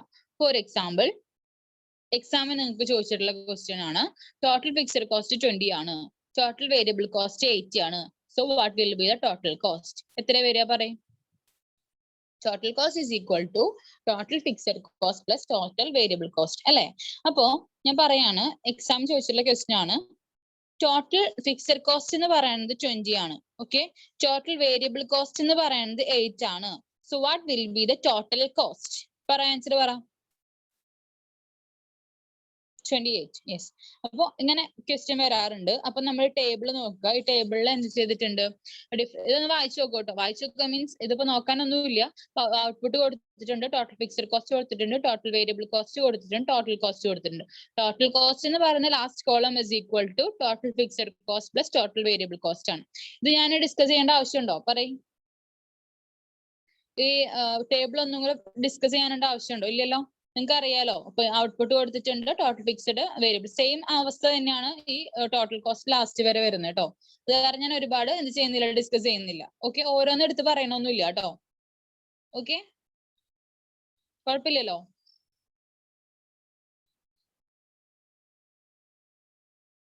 Okay, yes. നെക്സ്റ്റ് ഇനി ഡിസ്കസ് ചെയ്യാൻ പോകുന്നത് ഒരു ഗ്രാഫ് പറയുന്നുണ്ട് കേട്ടോ. നമ്മുടെ ടോട്ടൽ വേരിയബിൾ കോസ്റ്റും ടോട്ടൽ ഫിക്സഡ് കോസ്റ്റും ടോട്ടൽ കോസ്റ്റ്. അതായത് ടോട്ടൽ ഫിക്സഡ് കോസ്റ്റ് എന്ന് പറയുന്നത് സ്ട്രേറ്റ് ആയിരിക്കും. വേരിയബിൾ കോസ്റ്റ് ഇങ്ങനെ എന്ത് ചെയ്യുന്നുണ്ട്, മാറി മാറി പോകുന്നുണ്ട്. അതുമാതിരി തന്നെ ടോട്ടൽ കോസ്റ്റിന്റെയും എന്താ ഡിഫറൻസിയേഷൻ, അതായത് ആ ഒരു ഗ്രാഫിക്കൽ റെപ്രസെന്റേഷൻ ആണ് കാണിക്കുന്നത് കേട്ടോ. അതില് ഫസ്റ്റത്തെ ഫിഗർ 4.2. ഓക്കെ, ഇനി next other cost curves in the short period. നേരത്തെ നമ്മുടെ റിസ്വാൻ പറഞ്ഞ മാതിരി നമ്മുടെ total fixed cost, total variable cost, total cost കൊടുത്തിട്ടുണ്ട്. പിന്നെ പറയുന്നത് ഇവിടെ average fixed cost, average variable cost, average cost, പിന്നെ മാർജിനൽ കോസ്റ്റ്. അങ്ങനെ കുറച്ചധികം എന്താ ടേബിൾസ് തന്നിട്ടുണ്ട്. നിങ്ങൾക്കൊന്ന് ഡിസ്കസ് ചെയ്യാൻ പറ്റുമോ? എന്താണ് നിങ്ങൾക്ക് ഈ ടേബിൾ നോക്കിയിട്ട് പറയാൻ പറ്റുമോ എന്തൊക്കെയാണ് ഈ ഇതിൽ വരുന്നതെന്നുള്ളത്? അനലൈസ് ചെയ്യാൻ പറ്റും നിങ്ങൾക്ക്. ഔട്ട്പുട്ട് തന്നിട്ടുണ്ട്, ടോട്ടൽ ഫിക്സഡ് കോസ്റ്റ് ആണ്, ടോട്ടൽ വേരിയബിൾ കോസ്റ്റ് ആണ്. അതിൽ നമ്മൾ ഉണ്ടാക്കണത് ടോട്ടൽ കോസ്റ്റ് നമ്മൾ കണ്ടുപിടിച്ചു ആദ്യം. ടോട്ടൽ കോസ്റ്റ് എന്ന് പറയുന്നത് നാലാമത്തെ നമ്മുടെ റോ, അത് ശ്രദ്ധിക്കുക. അതിൽ എന്താ പറയുന്നത്, നാലാമത്തെ കോളം ആണ് കേട്ടോ. അതിൽ പറയുന്നത് എന്താ, 20, 28, 52, 38, 42, 48 അങ്ങനെ വരുന്നുണ്ട്. അതെങ്ങനെ കിട്ടിയെന്നുള്ളത് മനസ്സിലായോ നിങ്ങൾക്ക്? ടോട്ടൽ കോസ്റ്റ് ശ്രദ്ധിച്ച് പറയും. എങ്ങനെയാണ് ഈ ടോട്ടൽ കോസ്റ്റ് എന്നുള്ള കിട്ടിയത് ഇവിടെ മനസ്സിലായോ?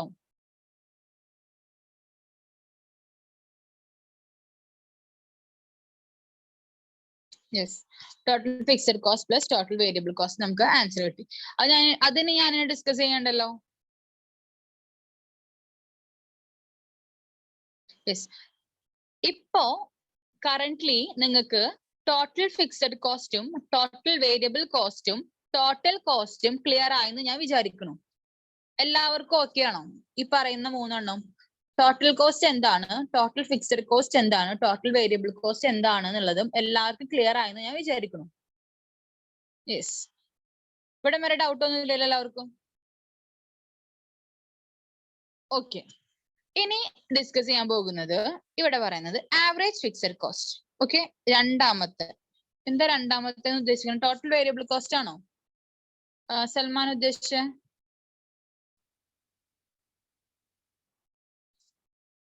എന്താ ഈ രണ്ടെന്നത് മനസ്സിലായില്ല സൽമാൻ?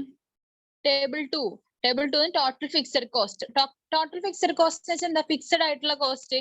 അതിലിപ്പോ ഒരു 2 എന്ന് പറയുന്നുണ്ടല്ലോ, അത് ആ 0 മിസ് ആയിട്ടുള്ളതാണ് കേട്ടോ. അവിടെ ആ പ്രിന്റിങ് അവിടെ മിസ് ആയിട്ടുള്ളത്, അല്ലാണ്ട് വേറെ ഒന്നുമില്ല കേട്ടോ.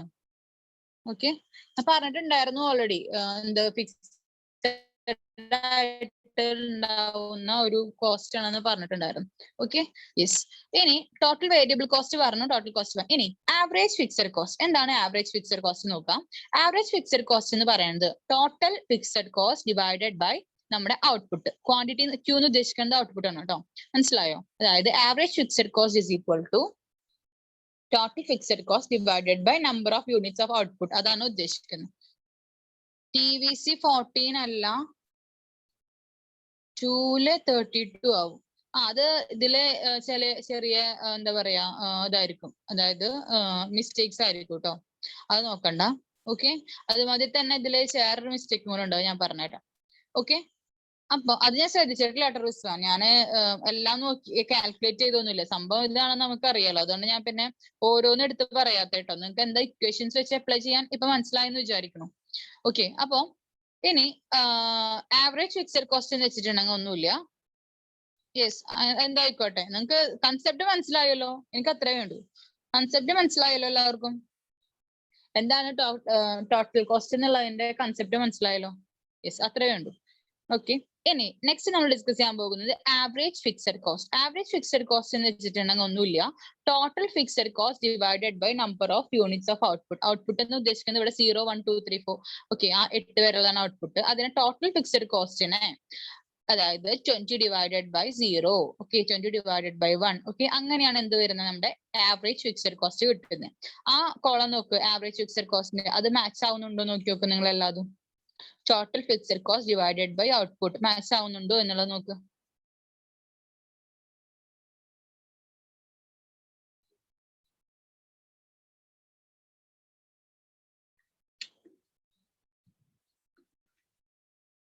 യെസ്. ഇനി അപ്പൊ അങ്ങനെയാണെന്നുണ്ടെങ്കിൽ എന്തായിരിക്കും ആവറേജ് വേരിയബിൾ കോസ്റ്റ്? നിങ്ങൾ ഇവിടെ നോക്കട്ടോ. ഒരു കാര്യം പറയാൻ മറന്നു. Yes, total variable cost divided by quantity. ഇവിടെ ഞാൻ ഡിസ്കസ് ചെയ്യാൻ ഒരു കാര്യം പറഞ്ഞു. ഇവിടെ നോക്കുക, ആവറേജ് ഫിക്സഡ് കോസ്റ്റിന്റെ ഫോർമുല ഞാൻ പറഞ്ഞു. ഇവിടെ വേറെ നോക്കണം. Average fixed cost curve slopes down from left to right and it is rectangular hyperbola. അതായത് ഇത് പഠിച്ചു വെക്കണം. എന്ത്? ആവറേജ് ഫിക്സഡ് കോസ്റ്റിന്റെ കർവ്സ് ഡൗൺവേർഡ് എന്താണ്, സ്ലോപ്പ് ആണ്. And it slopes downward from left to right. ലെഫ്റ്റിൽ നിന്ന് റൈറ്റിലേക്കാണ് എന്ത് ചെയ്യുന്നത്, നമ്മുടെ ആവറേജ് ഫിക്സഡ് കോസ്റ്റിന്റെ കർവ് സ്ലോപ്സ് ആക്കുന്നത്. And it is rectangular hyperbola. Okay, അത് മനസ്സിലാക്കി വെക്കാം കേട്ടോ.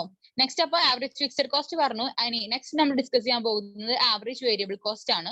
നമ്മുടെ നേരത്തെ നമ്മൾ ഡിസ്കസ് ചെയ്തിട്ടുള്ള ഇക്വേഷൻ തന്നെയാണ്. Average variable cost is equal to total variable cost divided by output. Okay, ഇതിന്റെ ഗ്രാഫ് നോക്കുക. Average variable cost curve will be U shape ആയിരിക്കും. ഓക്കെ, ഇവിടെ വരെ ക്ലിയർ ആണോ? Average fixed cost and average variable cost clear ആണോ എല്ലാവർക്കും? Yes. നമുക്ക് calculations നോക്കിക്കോ. ആവറേജ് വേരിയബിൾ കോസ്റ്റ് അത് മാച്ച് ആവുന്നുണ്ടോ നോക്കി നോക്ക്. ആവറേജ് വേരിയബിൾ കോസ്റ്റ് മാച്ച് ആവുന്നു എങ്ങനെയാണെന്ന് നോക്ക് നിങ്ങൾ.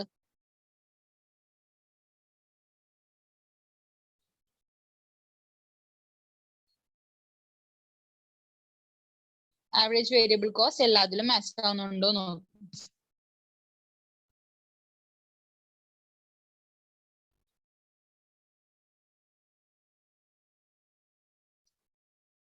നോക്കിയോ എല്ലാവരും?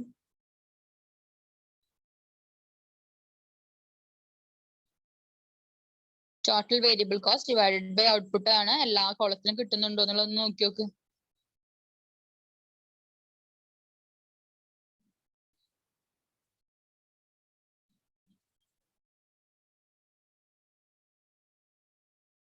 യെസ്, കിട്ടുന്നുണ്ട്.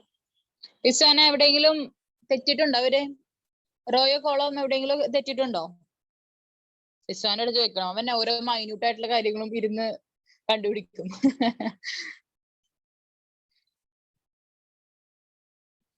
നോക്കാണ്.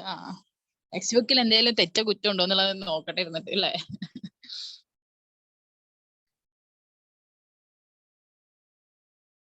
എല്ലാവർക്കും ലക്ഷ്മിപ്രിയ മാത്രല്ല, ബാക്കി എല്ലാവർക്കും ഓക്കെ ആണോ? മനസ്സിലാവുന്നുണ്ടോ?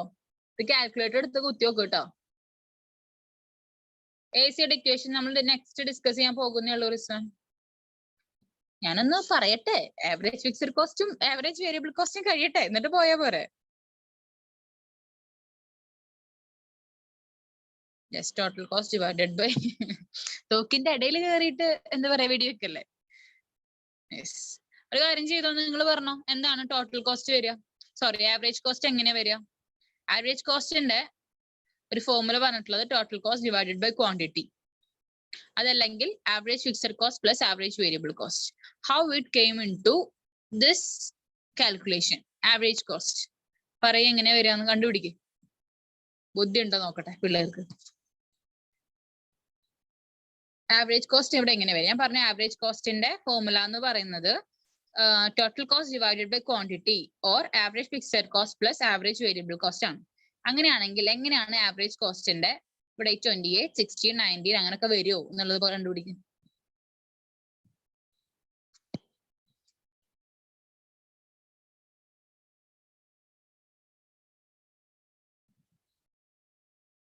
പിന്നെന്താ വരിക? Total cost divide by quantity അല്ല, പിന്നെന്താ വരിക റിസ്വാന? ഇക്വേഷൻസ് ഒന്നും മാറ്റി എഴുതണ്ട. Average fixed cost plus average variable cost ആണ് ശരിക്കും ടോട്ടൽ കോസ്റ്റ് എന്ന് പറയുന്നത്. എന്റെ ക്വസ്റ്റ്യൻ ഒന്നുമില്ല, എങ്ങനെയാണ് ആവറേജ് ഫിക്സഡ് കോസ്റ്റും ആവറേജ് വേരിയബിൾ കോസ്റ്റും കൂടെ കൂട്ടുന്നത്. ഫോർ എക്സാമ്പിൾ ഇവിടെ ആവറേജ് ഫിക്സഡ് കോസ്റ്റും ആവറേജ് വേരിയബിൾ കോസ്റ്റും ഫസ്റ്റത്തേൽ കറക്റ്റ് ആണ്, 20 + 8 28 ആണ്. പക്ഷെ ഇവിടെ 10 + 7 60 ആണ് കൊടുത്തിരിക്കുന്നത്. അതെ, ഇതെന്താ ഇങ്ങനെ ടെക്സ്റ്റില് 6 + 6 ടെക്സ്റ്റിൽ തെറ്റാണ്. യെസ്, അതാണ് കേട്ടോ ശരിക്കും. പിന്നെ ഇവിടെ 2.85 + 5.71 = 30 കൊടുത്തിട്ടുണ്ട്. അങ്ങനെ എന്തൊക്കെയോ കൊടുത്തിട്ടുണ്ട്. കണ്ടുപിടിക്കാൻ പറ്റുമോ നിങ്ങൾക്ക്? എന്താണ് റീസൺ, എന്താണ് ഇതിലെ ഇമ്പാക്ട് എന്താണെന്നുള്ളത് കണ്ടുപിടിക്കാൻ പറ്റും? ആവറേജ് കോസ്റ്റ് എന്ന് പറയുന്നത് എന്താണ് ഉദ്ദേശിക്കുന്നത് എന്നുള്ളത് ഷാന അങ്ങോട്ട് ഉറപ്പിച്ച്. ടെക്സ്റ്റിൽ തെറ്റാണ്, രണ്ടുപേരാ. therefore since it is proved അല്ലേ Shana? therefore it is proved. നമ്മള് മറ്റേ മാത്സ് ഒക്കെ എഴുതുമ്പോ 3 കുത്ത് TFC, TVC, TC പോലെ തന്നെ AFC, AVC, ACS. അതെ, അത്രേ ഉള്ളൂ. മിസ് ഇക്വേഷൻ എന്താ ഫൈസൻ? എന്താ? യെസ്, അതെ, total cost divided by quantity, നമ്മുടെ ഔട്ട്പുട്ട്. അതെ, അത്രേ ഉള്ളൂ. യെസ്, അത് ഷുവർ ആണ്. Yes, okay. അപ്പൊ അത് നമ്മൾ കൺഫേം ചെയ്തു. അതായത് നിങ്ങൾക്ക് ഇപ്പോ ഫോർ എക്സാമ്പിൾ ഇതിലിപ്പോ രണ്ടിലും അപ്ലൈ ചെയ്ത് നോക്കുക. അതായത് 2 ഇക്വേഷൻസ് നമുക്ക് പറയുന്നുണ്ട്. Average fixed cost plus average variable cost എന്ന് പറയുന്നുണ്ട്. Total cost divided by quantity ചെയ്യുന്നുണ്ട്. നിങ്ങളൊരു കാര്യം ചെയ്യുക, നെക്സ്റ്റ് ക്ലാസ്സിൽ വരുമ്പോ ഈ ആവറേജ് കോസ്റ്റ് ഈ ഇക്വേഷൻ വെച്ചിട്ട് പറയുമ്പോൾ ടോട്ടൽ കോസ്റ്റ് നമ്മുടെ ഒരു കോളം ഈ ഒരു ടേബിൾ വരയ്ക്കുക. ഓക്കെ, എന്നിട്ട് ടോട്ടൽ കോസ്റ്റ് നമ്മുടെ ആവറേജ് കോസ്റ്റ് കാണാൻ വേണ്ടിയിട്ട് total cost divided by quantity എത്രയാണ് കിട്ടുക എന്നുള്ളത് നോക്കുക. ദെൻ നെക്സ്റ്റ് ഇക്വേഷൻ പ്രകാരം നമ്മുടെ average fixed cost plus average variable cost എങ്ങനെയാണ് കണ്ടുപിടിക്കുക. എന്നിട്ട് എനിക്ക് ജസ്റ്റ് എന്ത് ചെയ്യാം, നെക്സ്റ്റ് ക്ലാസ് നമുക്ക് ഡിസ്കസ് ചെയ്യാം ഈ ഒരു കോളത്തിൽ എത്രയാണ് ആവറേജ് കോസ്റ്റ് വരുന്നത് എന്നുള്ളത്. ഓക്കെ ആണോ? കാൽക്കുലേറ്റ് ചെയ്തിട്ട് സെപ്പറേറ്റ് എഴുതുക. ഈ ഔട്ട്പുട്ട് പ്രകാരം നമുക്ക് എത്രയാണ് ഈ ആവറേജ് കോസ്റ്റ് വരുന്നത് എന്നുള്ളത് കാൽക്കുലേറ്റ് ചെയ്തിട്ട് എഴുതാൻ പറ്റില്ല നിങ്ങൾക്ക്. തെറ്റാണ് ചെയ്യണം, മനസ്സിലായോ? ഓക്കെ, കാൽക്കുലേഷൻ ചെയ്തിട്ട് എന്ത് ചെയ്യാം, സെപ്പറേറ്റർ ബോക്സ് വരയ്ക്കാം. അതായത് ഈ സംഭവങ്ങളൊക്കെ വരണം കേട്ടോ ഇതില്. ഏതൊക്കെ? നമ്മുടെ ടോട്ടൽ കോസ്റ്റ് വരണം, നമ്മുടെ എന്ത് വരണം, ഔട്ട്പുട്ട് വരണം, ടോട്ടൽ ഫിക്സഡ് കോസ്റ്റ് വരണം, ടോട്ടൽ വേരിയബിൾ കോസ്റ്റ്, പിന്നെ total cost, average fixed cost, average variable cost, പിന്നെ വരേണ്ടത് എന്താണ്, നമ്മുടെ ആവറേജ് കോസ്റ്റ് വരിക. എന്നിട്ട് നിങ്ങൾ എന്ത് ചെയ്യുക, അവിടെ ഇക്വേഷൻ എഴുതാം. ഓക്കെ, എന്നിട്ട് എന്ത് ചെയ്യാം, ആൻസർ കറക്റ്റ് കണ്ടുപിടിക്കുക. എന്നിട്ട് നെക്സ്റ്റ് ക്ലാസ് നമുക്ക് ഡിസ്കസ് ചെയ്യാം. ഇനി മാർജിനൽ കോസ്റ്റ് എന്ന് പറയുന്നത് ഒന്നുമില്ല. മാർജിനൽ കോസ്റ്റ് എന്ന് പറയുന്നത് എന്താ, നമ്മൾ നേരത്തെ പറഞ്ഞ മാതിരി തന്നെ, അതായത് total cost n - total cost n-1 അത്രേ ഉള്ളൂ. ഓക്കെ, അതായത് ഇവിടെ ടോട്ടൽ കോസ്റ്റിന്റെ കോളം നിങ്ങൾ നോക്കുക, 4th കോളം അല്ലെ. ഫസ്റ്റ് പറയുന്നത് 0, രണ്ടാമത്തെ 28 - 20, 52 52 എന്ത് സംഭവം ഇവിടെ തെറ്റുണ്ടോ? ഇനി അതും തെറ്റാണ്. യെസ്, അത് നോക്കണ്ട കേട്ടോ. അപ്പൊ ഇത് നോക്കണ്ട, ഈ 2 കോളം നോക്കണ്ട. ഒരു കാര്യം ചെയ്തോ, നെക്സ്റ്റ് ക്ലാസ്സിക്ക് മാർജിനൽ കോസ്റ്റും പിന്നെ ആവറേജ് കോസ്റ്റും കണ്ടുപിടിക്കുക. ഓക്കെ, സെറ്റ് അല്ലേ? ഓക്കെ, ഞാൻ വായിച്ചില്ല അല്ലെ, ഞാൻ ശ്രദ്ധിച്ചിട്ടുണ്ടായിരിക്കില്ല, അതുകൊണ്ടായിരിക്കും. ഓക്കെ, കുഴപ്പമില്ല. ലക്ഷ്മിപ്രിയ കാണാണ്ട കേട്ടോ, അല്ലാണ്ട് ഇഗ്നോർ ചെയ്തല്ല. ഓക്കെ, അപ്പൊ എന്ത് ചെയ്യാം, നെക്സ്റ്റ് ക്ലാസ്സിന് ആവറേജ് കോസ്റ്റും നമ്മുടെ അതുമാതിരി തന്നെ മാർജിനൽ കോസ്റ്റ് എന്ത് ചെയ്യാം, സെപ്പറേറ്റ് നിങ്ങൾ കോളം വരച്ചിട്ട് കണ്ടുപിടിക്കാം. കഴിഞ്ഞാണ്. അപ്പൊ അടുത്ത പേജ് ഒക്കെ ആരെടുക്കുക? ഇജ് വന്നെടുക്കുവോ റിസോനെ? അയ്യടാ. യെസ്, അപ്പൊ ഇവിടെ നമ്മുടെ മാർജിനൽ കോസ്റ്റ് പറഞ്ഞിട്ടുണ്ട്. Marginal cost is equal to total cost n- total cost n-1. Okay, അങ്ങനെ അപ്പൊ എന്ത് ചെയ്യാം, നിങ്ങൾ ആവറേജ് കോസ്റ്റും മാർജിനൽ കോസ്റ്റും എന്താണ് നെക്സ്റ്റ് ക്ലാസ്സിന് സെപ്പറേറ്റ് ഒരു ബോക്സ് നിങ്ങൾ കീപ്പ് ചെയ്തിട്ട് കണ്ടുപിടിച്ചിട്ട് വരാം. ഓക്കെ ആണോ? ഓക്കെ അല്ലേ? ഇക്വേഷൻസ് ഇവിടെ ഉണ്ട്, ജസ്റ്റ് എന്ത് ചെയ്യുക, അതെടുത്ത് അപ്ലൈ ചെയ്യാൻ വേണ്ട, വലിയ പണിയൊന്നുമില്ല. 2 മിനിറ്റിന്റെ കാര്യം, അത്രേ ഉള്ളൂ. കുഴപ്പമില്ലല്ലോ, എല്ലാവർക്കും ഓക്കെ അല്ലേ? ആ പിന്നെ വേറൊരു കാര്യം കൂടെ, നിങ്ങൾ ഈ ഒരു ഇത് മാത്രം ചെയ്യണ്ട, ടോട്ടൽ കോസ്റ്റും ഇത് മാത്രം ചെയ്യണ്ട, ബാക്കി എല്ലാതും ചെയ്യാം. ഇപ്പൊ എങ്ങനെയാണ് നമ്മൾ ടോട്ടൽ കോസ്റ്റ് കണ്ടുപിടിക്കുക? ഓക്കെ, അപ്പൊ ഈ ടോട്ടൽ കോസ്റ്റ് എന്ന് ശ്രദ്ധിക്കാൻ പറയുന്നത് ശ്രദ്ധിക്കാം. ടോട്ടൽ കോസ്റ്റ് എന്ന് ഇവിടെ നമ്മൾ ഹെഡിങ് എഴുതും, അതിന്റെ താഴെ തന്നെ ഈ പെട്ടിയുടെ, അതായത് ഈ സെല്ല് എന്നൊക്കെ പറയട്ടെ നമ്മൾ എക്സൽ എടുക്കുമ്പോൾ, ഇപ്പൊ ടോട്ടൽ കോസ്റ്റിന് എഴുതുമ്പോൾ അതിന്റെ തന്നെ ബ്രാക്കറ്റിൽ താഴെ എഴുതുക അതിന്റെ ഫോർമുല. മനസ്സിലായോ? അതിന്റെ ഫോർമുല എഴുതിയിട്ട് അങ്ങനെ പഠിക്കുക. അല്ലാണ്ട് ടോട്ടൽ കോസ്റ്റ് പറഞ്ഞിട്ട് ഇക്വേഷൻ നോക്കിയിട്ട് അപ്പുറത്തേക്ക് നോക്കി ഇപ്പുറത്തേക്ക് വരണ്ട. ടോട്ടൽ കോസ്റ്റ് എഴുതുക. ഓക്കെ, ആ ടോട്ടൽ കോസ്റ്റ് എങ്ങനെ കണ്ടുപിടിക്കുക അത് എഴുതുക അവിടെ. ഓക്കെ, ഇനി ആവറേജ് കോസ്റ്റ് എങ്ങനെയാണ് കണ്ടുപിടിക്കാൻ തൊട്ട് താഴെ തന്നെ എഴുതുക. ഓക്കെ, മാർജിനൽ കോസ്റ്റ് അത് എങ്ങനെയാണ് എഴുതുക. അപ്പൊ ഇക്വേഷൻസ്, ആ പോയിന്റ് എഴുതുന്നതിന് കൂടെ ഇക്വേഷൻസ് എന്ത് ചെയ്യുക, ജസ്റ്റ് ഒന്ന് എഴുതുക. ഓക്കെ, എന്നിട്ട് എന്ത് ചെയ്യുക, കംപ്ലീറ്റ് ചെയ്യുക. നമ്മൾ നെക്സ്റ്റ് ക്ലാസ്സിന് നമുക്ക് ഈ ടേബിൾ ഡിസ്കസ് ചെയ്യാം. സെറ്റ് ആണോ? ഓക്കെ ആണോ എല്ലാവർക്കും?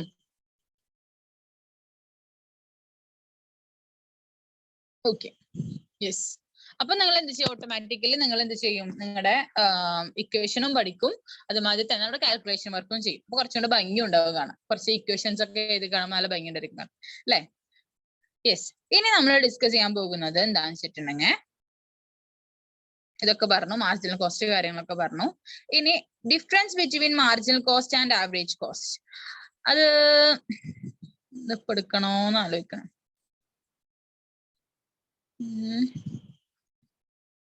ക്ലാസ്സിൽ ഡിസ്കസ് ചെയ്താൽ മതിയോ? Difference between marginal cost and average cost. ഒരു കാര്യം ചെയ്യും, ഞാൻ ഒന്ന് നോട്ട് ചെയ്തേക്കട്ടെ കേട്ടോ.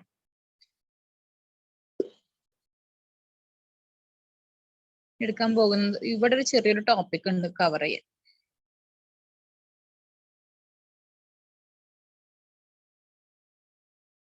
ഇതൊക്കെ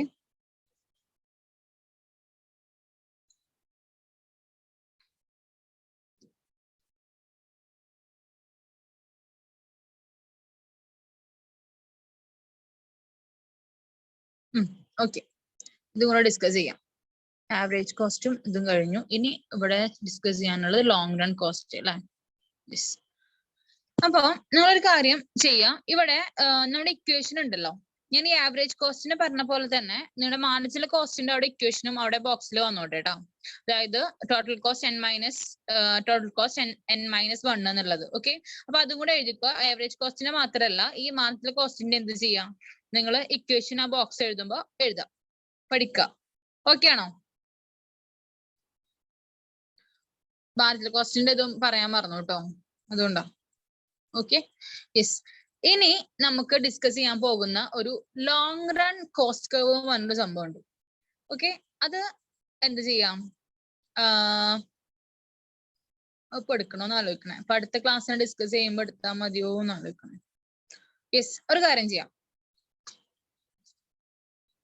ഈ ഒരു ലോങ് റൺ കോസ്റ്റ് കർവ് നമുക്ക് എന്ത് ചെയ്യാം, അടുത്ത ക്ലാസ്സിൽ ഡിസ്കസ് ചെയ്യാം. ഞാൻ തന്നെ ഡിസ്കസ് ചെയ്യാം കേട്ടോ, ഞാൻ തന്നെ പറയാം, നിങ്ങൾ പ്രിപ്പയർ ചെയ്യണ്ട.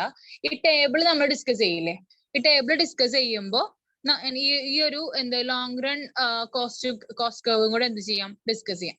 ഓക്കെ, അത് റിലേറ്റഡ് ആയിട്ട് പറയാനുള്ളത്, അതുകൊണ്ടാണ് എന്താ ഈ കാൽക്കുലേഷൻ ബേസ്ഡ് റിലേറ്റഡ് ആയിട്ട് പറയാനുള്ളത്, അതുകൊണ്ടാണ് ഇത് ഇപ്പൊ പറയാണ്ടിരിക്കണേ. മനസ്സിലായി? നിങ്ങൾക്ക് ഈ ക്വസ്റ്റ്യൻ വെച്ച് കണ്ടുപിടിച്ചിട്ട് നിങ്ങൾക്ക് അതിന്റെ ഡിഫറൻസ്, ഒരു ചെറിയ ഒരു ബന്ധമുണ്ട്, അത് വെച്ചിട്ടാണ് ഞാൻ എന്ത് ചെയ്യുന്നത്, ഈ ലോങ് റൺ കോസ്റ്റ് കർവ് എന്നുള്ളത് പറയുന്നത്.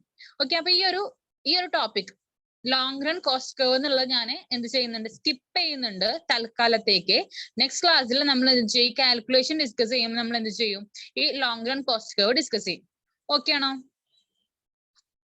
ഒന്ന് നോട്ട് ചെയ്ത് വെച്ചോളൂ കേട്ടോ, ഏതാണ് ഞാൻ എടുക്കാത്തത് എന്നുള്ളത്. Okay, long run cost curve. Okay, ഈ ഒരു ചെറിയ ടോപ്പിക്, ഈ ഒരു ഇതേ ഉള്ളൂ. നമുക്ക് കാൽക്കുലേഷൻ നമ്മൾ നെക്സ്റ്റ് ക്ലാസ്സിലെ നമ്മുടെ മാർജിനൽ കോസ്റ്റും ആവറേജ് കോസ്റ്റും ഒക്കെ ഡിസ്കസ് ചെയ്യുമ്പോൾ നമുക്ക് ഈ ഒരു ടോപ്പിക്കും കൂടെ ഡിസ്കസ് ചെയ്യാം. ഇനി നമ്മൾ ഡിസ്കസ് ചെയ്യാൻ പോകുന്ന ടോപ്പിക് എന്ന് പറയുന്നത് economics of scale. Okay, economics of scale എന്ന് വെച്ചിട്ടുണ്ടെങ്കിൽ എന്താന്ന് വെച്ചിട്ടുണ്ടെങ്കിൽ സിമ്പിൾ ആയിട്ട് പറയാന്ന് വെച്ചിട്ടുണ്ടെങ്കിൽ നമ്മുടെ പ്രൊഡക്ഷൻ അല്ലെങ്കിൽ നമ്മുടെ ഔട്ട്പുട്ട് ലോങ് റണ്ണിലേക്ക് ലോങ് സ്കെയിൽ ക്യാരി ചെയ്യുമ്പോൾ, അതായത് ലാർജ് സ്കെയിൽ പ്രൊഡക്ഷൻ നടക്കുമ്പോൾ നമുക്ക് കുറച്ച് അഡ്വാൻറ്റേജസ് ഒക്കെ ഉണ്ടായിരിക്കും. ശ്രദ്ധിക്കുക, നമ്മുടെ പ്രൊഡക്ഷൻ ലാർജ് സ്കെയിൽ പ്രൊഡക്ഷൻ ആക്കുമ്പോൾ നമുക്ക് ചില കാര്യങ്ങളിൽ എന്താവും, നമുക്ക് കുറച്ച് അഡ്വാൻറ്റേജസ് ഉണ്ടായിരിക്കും. ഫോർ എക്സാമ്പിൾ എന്താ പറയാ, നമ്മളെ ലേബറിന്റെ കാര്യങ്ങൾ, ഇപ്പൊ എന്താ പറയാ, ലേബർ അതെല്ലാം വെച്ചിട്ടുണ്ടെങ്കിൽ നമ്മള് ഒരുപാട് ലാർജ് സ്കെയിൽ ആയിട്ട് ചെയ്യുമ്പോൾ നമ്മൾ എന്ത് ചെയ്യും, നമ്മുടെ ഓരോ ലേബേഴ്സിനും ഡിവൈഡ് ചെയ്ത് കൊടുക്കും ഓരോ കാര്യങ്ങൾ. അവരത് സ്പെഷ്യലൈസ്ഡ് ആയിരിക്കും. അതുമാതിരി ഇപ്പൊ റോ മെറ്റീരിയൽ മേടിക്കുമ്പോൾ നമുക്ക് എന്തെങ്കിലുമൊക്കെ അഡ്വാൻറ്റേജ് ഉണ്ടായിരിക്കും. അത് ഒരുപാട് ക്വാണ്ടിറ്റി ഒക്കെ നമുക്ക് മേടിക്കുമ്പോൾ ചെറിയ ചെറിയ എന്താണ് വലിയ അഡ്വാൻറ്റേജ്, കുറച്ച് പ്രൈസിൽ ഡിഡക്ഷൻ ചെയ്യോ, അല്ലെങ്കിൽ നമ്മള് ട്രാൻസ്പോർട്ടേഷൻ ചെയ്യാണ്, അല്ലെങ്കിൽ ഫ്ലൈറ്റ് ചെയ്യാണ്. അപ്പൊ ഈ ലാർജ് സ്കെയിൽ ആയിട്ട് സിമ്പിൾ ആയിട്ട് പറയാന്ന് വെച്ചിട്ടുണ്ടെങ്കിൽ നമ്മൾ ഈ ഹോൾസെയിലൊക്കെ ആയിട്ട് സാധനങ്ങളൊക്കെ എടുക്കുമ്പോൾ നമുക്ക് അതിൻ്റെതായിട്ട് ഡിസ്കൗണ്ട് കാര്യങ്ങളൊക്കെ കിട്ടില്ലേ. അങ്ങനെ കുറച്ച് എന്ത് ചെയ്യാ, ഡിഡക്ഷൻസ് അല്ല, കുറച്ച് അഡ്വാൻറ്റേജസ് നമുക്ക് എന്ത് അവൈലബിൾ ആയിരിക്കും ലാർജ് സ്കെയിൽ പ്രൊഡക്ഷൻ ചെയ്യുമ്പോൾ. അതിനാണ് ഈ പറയുന്ന എക്കണോമിക്സ് ഓഫ് സ്കെയിൽ എന്ന് പറയുന്നത്. മനസ്സിലാവുന്നുണ്ടോ? കൺസെപ്റ്റ് മനസ്സിലാവുന്നുണ്ടോ?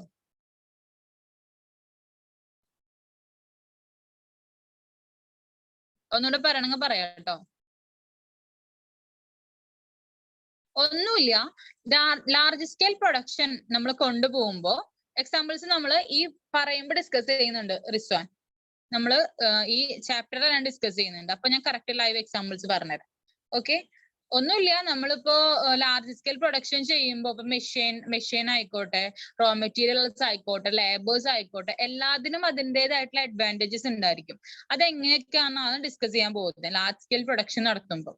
ഫോർ എക്സാമ്പിൾ പറയാൻ ഇപ്പൊ ലേബർ കണ്ടിന്യൂസ് ആയിട്ട് എന്താണ് ലാർജ് സ്കെയിൽ പ്രൊഡക്ഷൻ ചെയ്തുകൊണ്ടിരിക്കുകയാണെന്ന് വിചാരിക്കും. ഒരുപാട് ചെറിയ യൂണിറ്റ് ആയിട്ടല്ല, ലാർജ് ആയിട്ട് നമ്മൾ പ്രൊഡക്ഷൻ ചെയ്തുകൊണ്ടിരിക്കാം. അപ്പൊ എനിക്കറിയാം ഓരോ ലേബേഴ്സിന് ഞാൻ എന്ത് ചെയ്യാം, ഡിവൈഡ് ചെയ്ത് കൊടുക്കുക, അല്ലെങ്കിൽ സ്പെഷ്യലൈസേഷൻ നടന്നുകൊണ്ടിരിക്കുക. അവിടെ ഇന്ന ഡിപ്പാർട്ട്മെന്റിൽ നിങ്ങൾ ഇത് ചെയ്യാം, ഇന്ന ഡിപ്പാർട്ട്മെന്റ് നിങ്ങൾ ഡിപ്പാർട്ട്മെന്റ് ഇത് ചെയ്യാം. അപ്പൊ അവരെന്ത് സ്പെഷ്യലൈസ് ചെയ്യാണ്, അതല്ലെങ്കിൽ ഡിവൈഡ് ചെയ്യാണ്. അപ്പൊ അവർക്ക് അതിൻ്റെതായിട്ടുള്ള നമ്മുടെ പ്രൊഡക്ഷനിൽ അഡ്വാൻറ്റേജ് ഉണ്ടായിരിക്കും. അപ്പൊ ഒറ്റ ഒരു 2-3 ആൾക്കാരുടെ എല്ലാ ഡിപ്പാർട്ട്മെന്റിലേക്ക് ഓടി എത്തുന്നേക്കാളും ഓരോരുത്തർക്ക് ഓരോ സ്പെഷ്യലൈസേഷൻ കൊടുത്തിട്ടുണ്ടെങ്കിൽ അതിൽ അവര് എഫിഷ്യന്റ് ആയിരിക്കും. മനസ്സിലായി? അപ്പൊ അത് അവിടെ ഒരു അഡ്വാൻറ്റേജ് ആണ് നമുക്ക്. മനസ്സിലാവുന്നുണ്ട് എക്സാമ്പിൾസ് പറയുന്നത്? ഓക്കെ, അതാണ് നമ്മൾ ഡിസ്കസ് ചെയ്യാൻ പോകുന്നത്. ഇവിടെ ശ്രദ്ധിക്കുക, എക്കണോമിക്സ് ഓഫ് സ്കെയിൽ രണ്ടായിട്ട് ഡിവൈഡ് ചെയ്തിട്ടുണ്ട്. ഇന്റേണൽ എക്കണോമിക്സും എക്സ്റ്റേണൽ എക്കണോമിക്സും.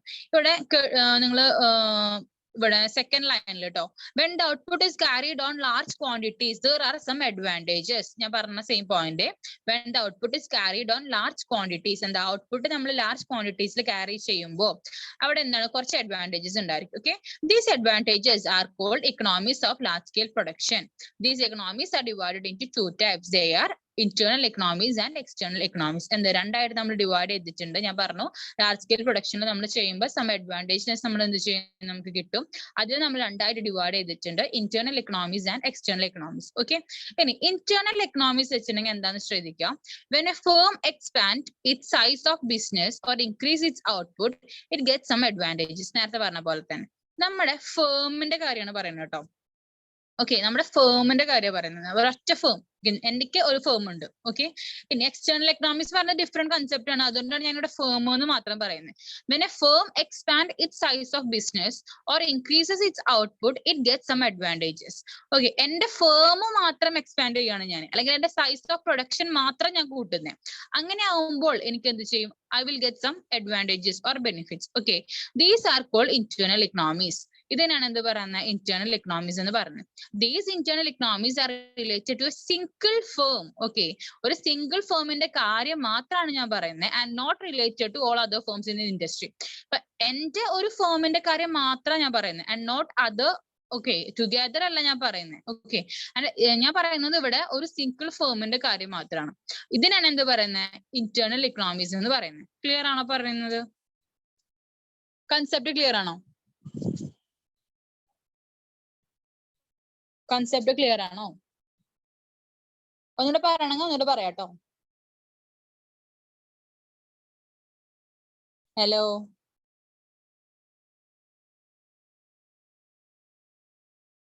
ബാക്കിയുള്ളവർക്കൊക്കെ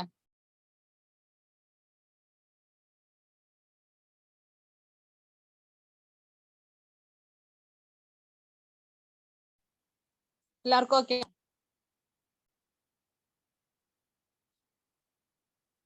ഒന്നുകൂടെ പറയാം.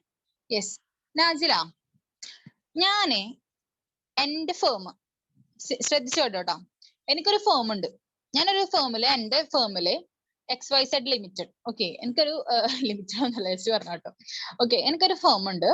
അവിടെ പ്രൊഡക്ഷൻ ഞാൻ നടത്തുന്നുണ്ട്. ലാർജ് സ്കെയിൽ ആയിട്ടാണ് ഞാൻ നടത്തുന്നത് പ്രൊഡക്ഷൻ. ചെറിയ ചെറിയ എന്താ പറയാ, ചെറിയ സൈസ് ഒന്നുമല്ല, സ്മോൾ യൂണിറ്റ് ഒന്നുമല്ല, ലാർജ് സ്കെയിൽ ആയിട്ട് ഞാൻ പ്രൊഡക്ഷൻ നടത്തുന്നുണ്ട്. എന്റെ ഫേമിന്റെ കാര്യം മാത്രം പറയുന്നത്. ഓക്കെ, അപ്പുറത്തെ എന്റെ വീടിന്റെ അപ്പുറത്ത് കുറെ ഫേംസ് ഒക്കെ നടക്കുന്നുണ്ട്. അതൊന്നും ഞാൻ ശ്രദ്ധിക്കുന്നില്ല. അവർ സ്മോൾ ആയിട്ടായിരിക്കും പ്രൊഡക്ഷൻ നടത്തുന്നുണ്ടായിരിക്കുക, മീഡിയം ലെവലിലായിരിക്കും. അതൊന്നും എന്നെ ബാധിക്കുന്ന കാര്യമില്ല. ഞാൻ എന്റെ ഫേം ലാർജ് സ്കെയിൽ പ്രൊഡക്ഷനിൽ നടത്തുന്നുണ്ട്. ഓക്കെ, അങ്ങനെ ലാർജ് സ്കെയിൽ പ്രൊഡക്ഷൻ ഞാൻ നടത്തുമ്പോൾ എനിക്ക് കുറച്ച് അഡ്വാൻറ്റേജസ് അതിൽ നിന്ന് കിട്ടുന്നുണ്ട്. മനസ്സിലാവുന്നുണ്ടോ? അതിനെ കുറിച്ചിട്ടാണ് ഈ പറയുന്നത്. ക്ലിയർ ആണോ?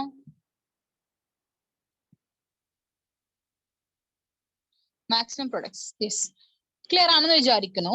ഇനി ടൈപ്സ് ഓഫ് ഇന്റേണൽ എക്കണോമിക്സ് എന്താന്ന് നോക്കുക. അപ്പൊ അത് ലേബർ ഇക്കണോമിക്സ്. അപ്പൊ എങ്ങനെയാണ് ലേബർ നമ്മൾ ഇങ്ങനെ നമ്മുടെ ഇതിന് അഡ്വാൻറ്റേജസ് ആയിട്ട് മാറുന്നത് നോക്കാം. Division of labour and specialisation are possible more in large scale operation. Large scale operations നടക്കുമ്പോൾ ഡിവിഷൻ ഓഫ് ലേബറും സ്പെഷ്യലൈസേഷനും നടത്തുന്നു. ആൻഡ് അത് എന്താണ്, നമ്മുടെ ലാർജ് സ്കെയിൽ പ്രൊഡക്ഷൻ നടത്തുമ്പോൾ എന്ത് ചെയ്യുന്നു, നമുക്ക് അഡ്വാൻറ്റേജസ് ആയി മാറുന്നു. ഓക്കെ, ഡിഫറെന്റ് ടൈപ്സ് ഓഫ്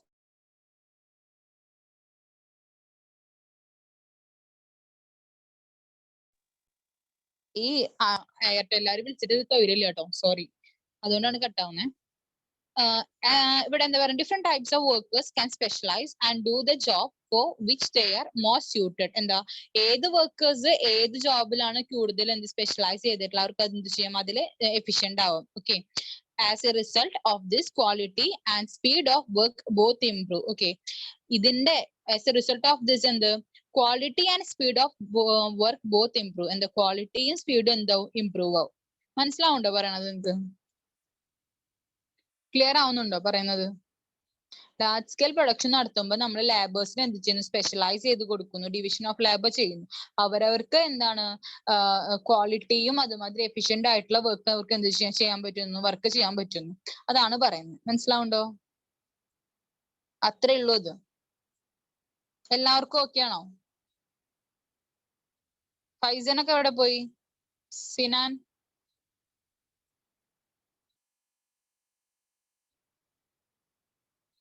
എന്താ മിണ്ടാതെടാ?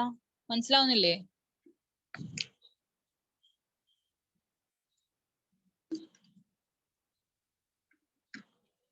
അയക്കണ്ടെന്ന് ഇല്ല, ഇപ്പൊ കൈ ഓക്കെ ആയി, ഇഷ്യൂസ് ഇല്ല കേട്ടോ. ഇപ്പൊ ഇഷ്യൂസ് ഒന്നും ഇല്ല, ഇപ്പൊ സെറ്റ് ആയി കൈയൊക്കെ.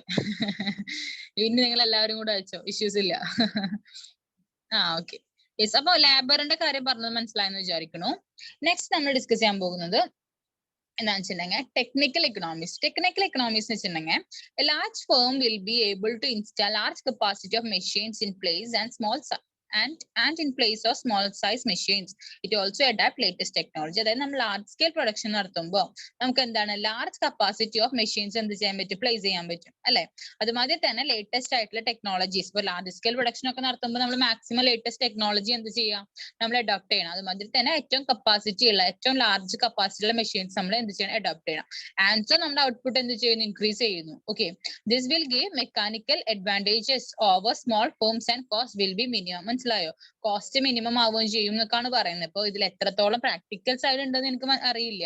കാരണം നമ്മൾ ഈ ലാർജ് മെഷീൻസ് ഒക്കെ വരുമ്പോൾ എങ്ങനെയാണ് കോസ്റ്റ് മിനിമൈസ് ചെയ്യാന്നുള്ള പോയിന്റ് എനിക്ക് കറക്റ്റ്, അയ്യോ ഇതേ പോയി, ഒരു സെക്കൻഡ് കേട്ടോ. എവിടെ പോയി 62 അല്ലേ പറഞ്ഞത്? ഓക്കെ, സോറി കേട്ടോ, കൈ തെറ്റിയതാ. യെസ്, അപ്പൊ എന്താണ് പറയുന്നത്, മെഷീൻസിന്റെ കാര്യമാണ് പറയുന്നത്. ഒന്നുമില്ല, ഇന്ന് ലാർജ് സ്കെയിൽ പ്രൊഡക്ഷൻ നടത്തുമ്പോൾ നമ്മൾ എന്ത്, ലാർജ് കപ്പാസിറ്റി മെഷീൻസും അതുമാതിരി ലേറ്റസ്റ്റ് ആയിട്ടുള്ള ടെക്നോളജീസ് നമ്മൾ എന്ത് ചെയ്യും, അഡോപ്റ്റ് ചെയ്യുന്നു. അതാണ് വേറൊരു അഡ്വാൻറ്റേജ് ടെക്നിക്കൽ എക്കണോമിക്സ് എന്ന് പറയുന്നത്. അത് ക്ലിയർ ആണോ? ടെക്നിക്കൽ എക്കണോമിക്സ് ഓക്കെ ആണോ? ആരാ ഓഡിയോയില്?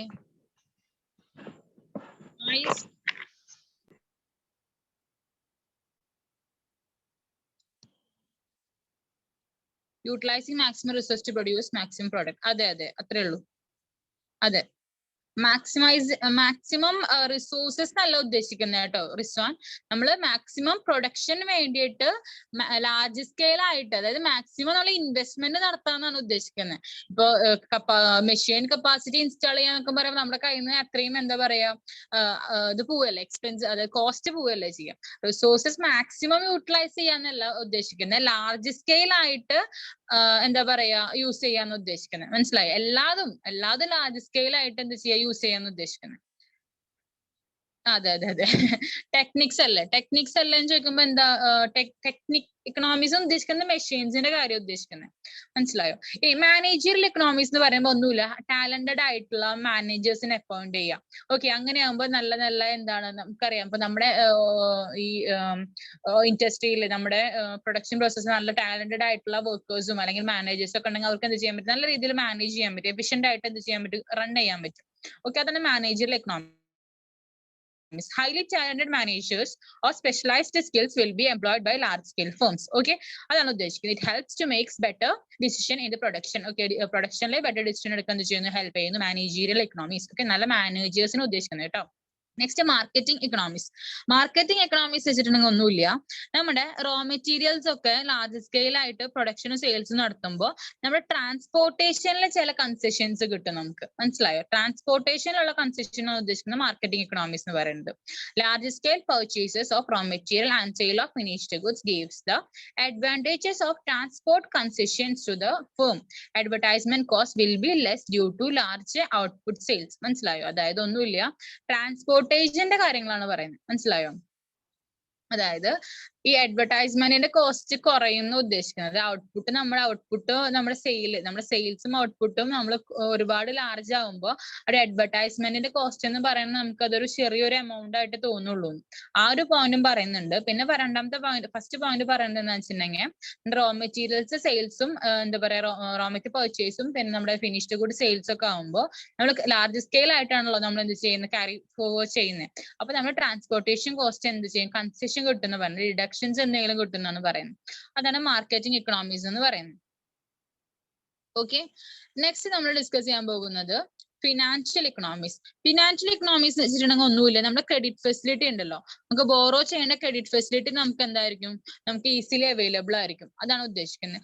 Large firms will be able to borrow credit easily. These firms will be able to offer securities and their goodwill in the market enables them to borrow at reasonable rate of interest. They also raise capital by attracting investors. അവർ large scale production ഒക്കെ നടത്തുന്നുണ്ട്. അങ്ങനെയാകുമ്പോൾ അവർക്ക് എന്തായിരിക്കും, നല്ല ഗുഡ്വില്ലും ഒക്കെ ഉണ്ടായിരിക്കും. അപ്പൊ അതുകൊണ്ട് തന്നെ അവർക്ക് എന്താണ്, ഈസി ആയിട്ട് എന്താ ചെയ്യും, ക്രെഡിറ്റ് ഫെസിലിറ്റി അവൈലബിൾ ആയിരിക്കും. നേരത്തെ ഇന്നോവേഷൻ എന്ന് പറഞ്ഞ മാതിരി തന്നെയാണ് നമ്മുടെ നേരത്തെ അജിസ്റ്റൽ പറഞ്ഞ മാതിരി റിസർച്ച് ആൻഡ് ഡെവലപ്മെന്റ് നമ്മൾ ഡിസ്കസ് ചെയ്യുന്നത്.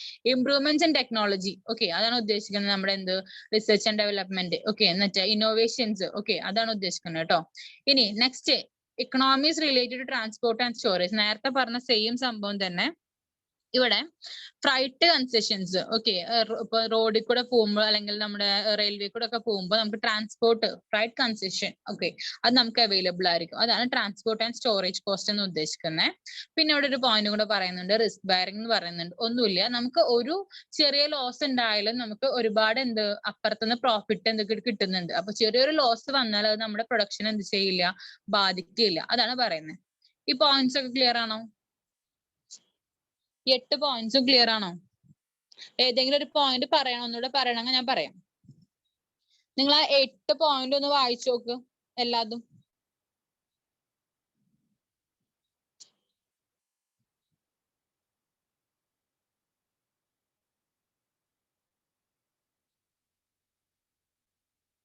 Seventh point, economics related to transport and storage cost. ഒന്നുമില്ല, large firms are able to enjoy freight concession from railways and road transport. ഇപ്പൊ മനസ്സിലായോ? ഫ്രൈറ്റ് കൺസെഷൻസ് അവർക്ക് കിട്ടും. നമ്മുടെ സാധനങ്ങൾ, അതായത് നമ്മളെ ഈ സെയിലും പർച്ചേസും, നമ്മൾ റോ മെറ്റീരിയൽ പർച്ചേസും അതുമാതിരി ഫിനിഷ്ഡ് ഗുഡ്സ് സെയിലും ചെയ്യുമ്പോൾ നമ്മൾ കയറ്റി അയക്കും ഇല്ലേ, സെയിൽ ചെയ്യാൻ വേണ്ടിയിട്ട് അല്ലെങ്കിൽ റോ മെറ്റീരിയൽ പർച്ചേസ് ചെയ്യാൻ വേണ്ടിയിട്ട്. അപ്പൊ നമ്മൾ ഈ ഫ്രൈറ്റിന് കൊടുക്കുന്ന, ട്രാൻസ്പോർട്ടേഷന് കൊടുക്കുമ്പോൾ നമുക്ക് ആ പൈസക്ക് എന്ത് കിട്ടും, കൺസെഷൻ കിട്ടും, ചെറിയ ഡിഡക്ഷൻസ് കിട്ടുമെന്ന്. അതാണ് പറയുന്നത്.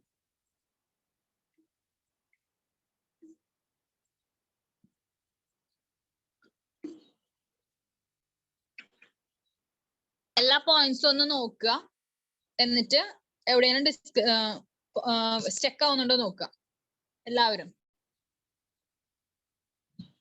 ബോയ്സ് എല്ലാവരും നോക്കൂട്ടോ.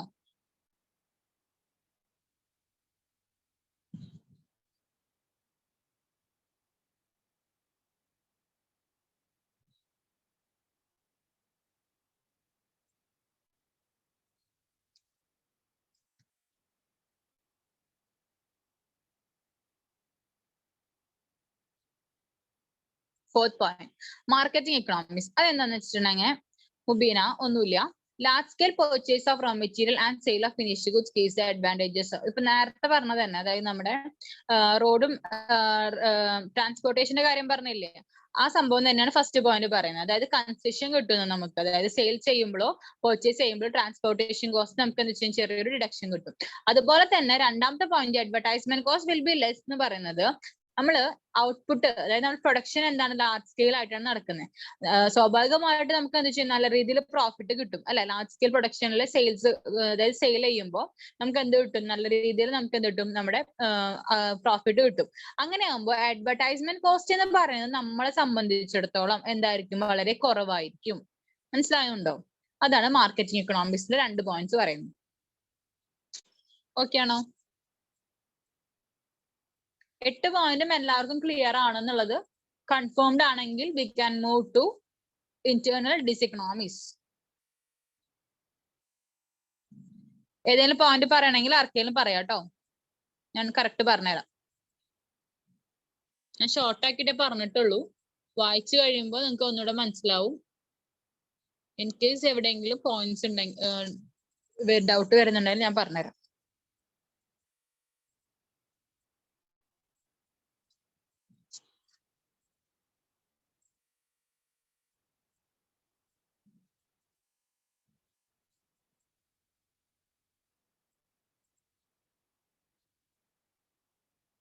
ഓക്കെ ആണോ എല്ലാവർക്കും?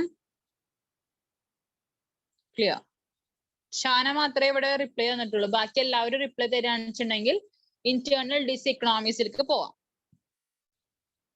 ഓക്കെ, ഞാൻ ആ പോയിന്റ് മാത്രമേ മലയാളത്തിൽ പറഞ്ഞിട്ടുള്ളൂ കേട്ടോ. കറക്റ്റ് പോയിന്റ് മാത്രം സ്പെസിഫൈ ചെയ്യുന്നുള്ളൂ, അതുകൊണ്ട് എല്ലാം വായിച്ചു പോകുന്നില്ല. എന്താണെന്നുള്ളത് നിങ്ങൾക്ക് വായിച്ചപ്പോൾ മനസ്സിലായെന്ന് പറഞ്ഞു. ഞാൻ പറഞ്ഞ പോയിന്റ് തന്നെയാണ് അത് ടെക്സ്റ്റിൽ കൊടുത്തിട്ടുള്ളത് അല്ലേ?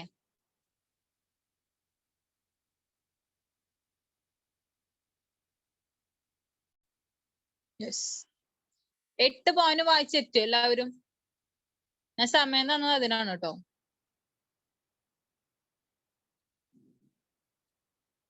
നമ്മുടെ ഫൈസൻ എവിടെ പോയി? സിനാൻ എവിടെ പോയി?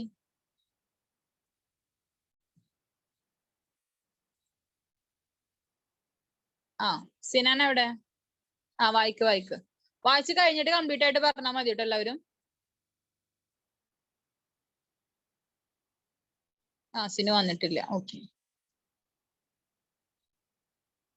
ഏതെങ്കിലും പോയിന്റില് നിങ്ങൾക്ക് എന്തെങ്കിലും പ്രശ്നം വരികയാണെന്ന് വെച്ചാൽ ചോദിച്ചു.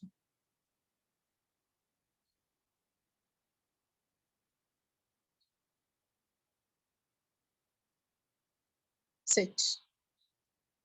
ഇപ്പോ ഞാൻ കണ്ടിന്യൂ ചെയ്യട്ടെ, നെക്സ്റ്റ് പോയിന്റ് പറയട്ടെ, നെക്സ്റ്റ് ടോപ്പിക്ക് മൂവ് ചെയ്യട്ടെ.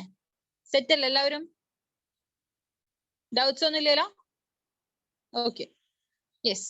ഇനി ഇന്റേണൽ ഡിസെക്കണോമിക്സ്, അതായത് എന്തൊക്കെയാണ് ഇങ്ങനെ ലാർജ് സ്കെയിൽ പ്രൊഡക്ഷൻ വരുത്തുന്ന നമ്മുടെ ഡിസ്അഡ്വാൻറ്റേജസ്. ഓക്കെ, എന്തൊക്കെയാണ് നമുക്ക് വരുന്ന പ്രശ്നങ്ങൾ. ഇപ്പൊ നമ്മൾ അഡ്വാൻറ്റേജസ് ആണ് പറഞ്ഞത്, അതാണ് ഇന്റേണൽ ഇക്കണോമിക്സ് എന്ന് ഉദ്ദേശിക്കുന്നത്. ഈ ഇന്റേണൽ ഡിസ്ഇക്കണോമിക്സ് എന്ന് പറയുമ്പോൾ how it negatively affects our production അല്ലെങ്കിൽ പ്രൊഡക്ഷൻ ഫാക്ടേഴ്സ്. ഓക്കെ, അതാണ് ഉദ്ദേശിക്കുന്നത് ഇന്റേണൽ ഡിസ്ഇക്കണോമിക്സ് എന്ന് ഉദ്ദേശിക്കുന്നത്.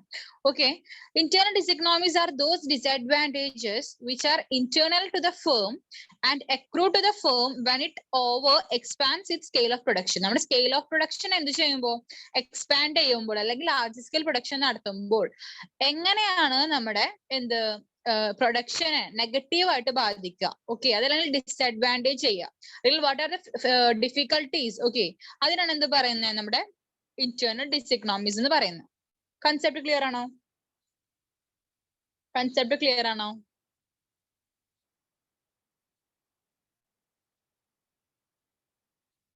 ഹലോ, വേഗം.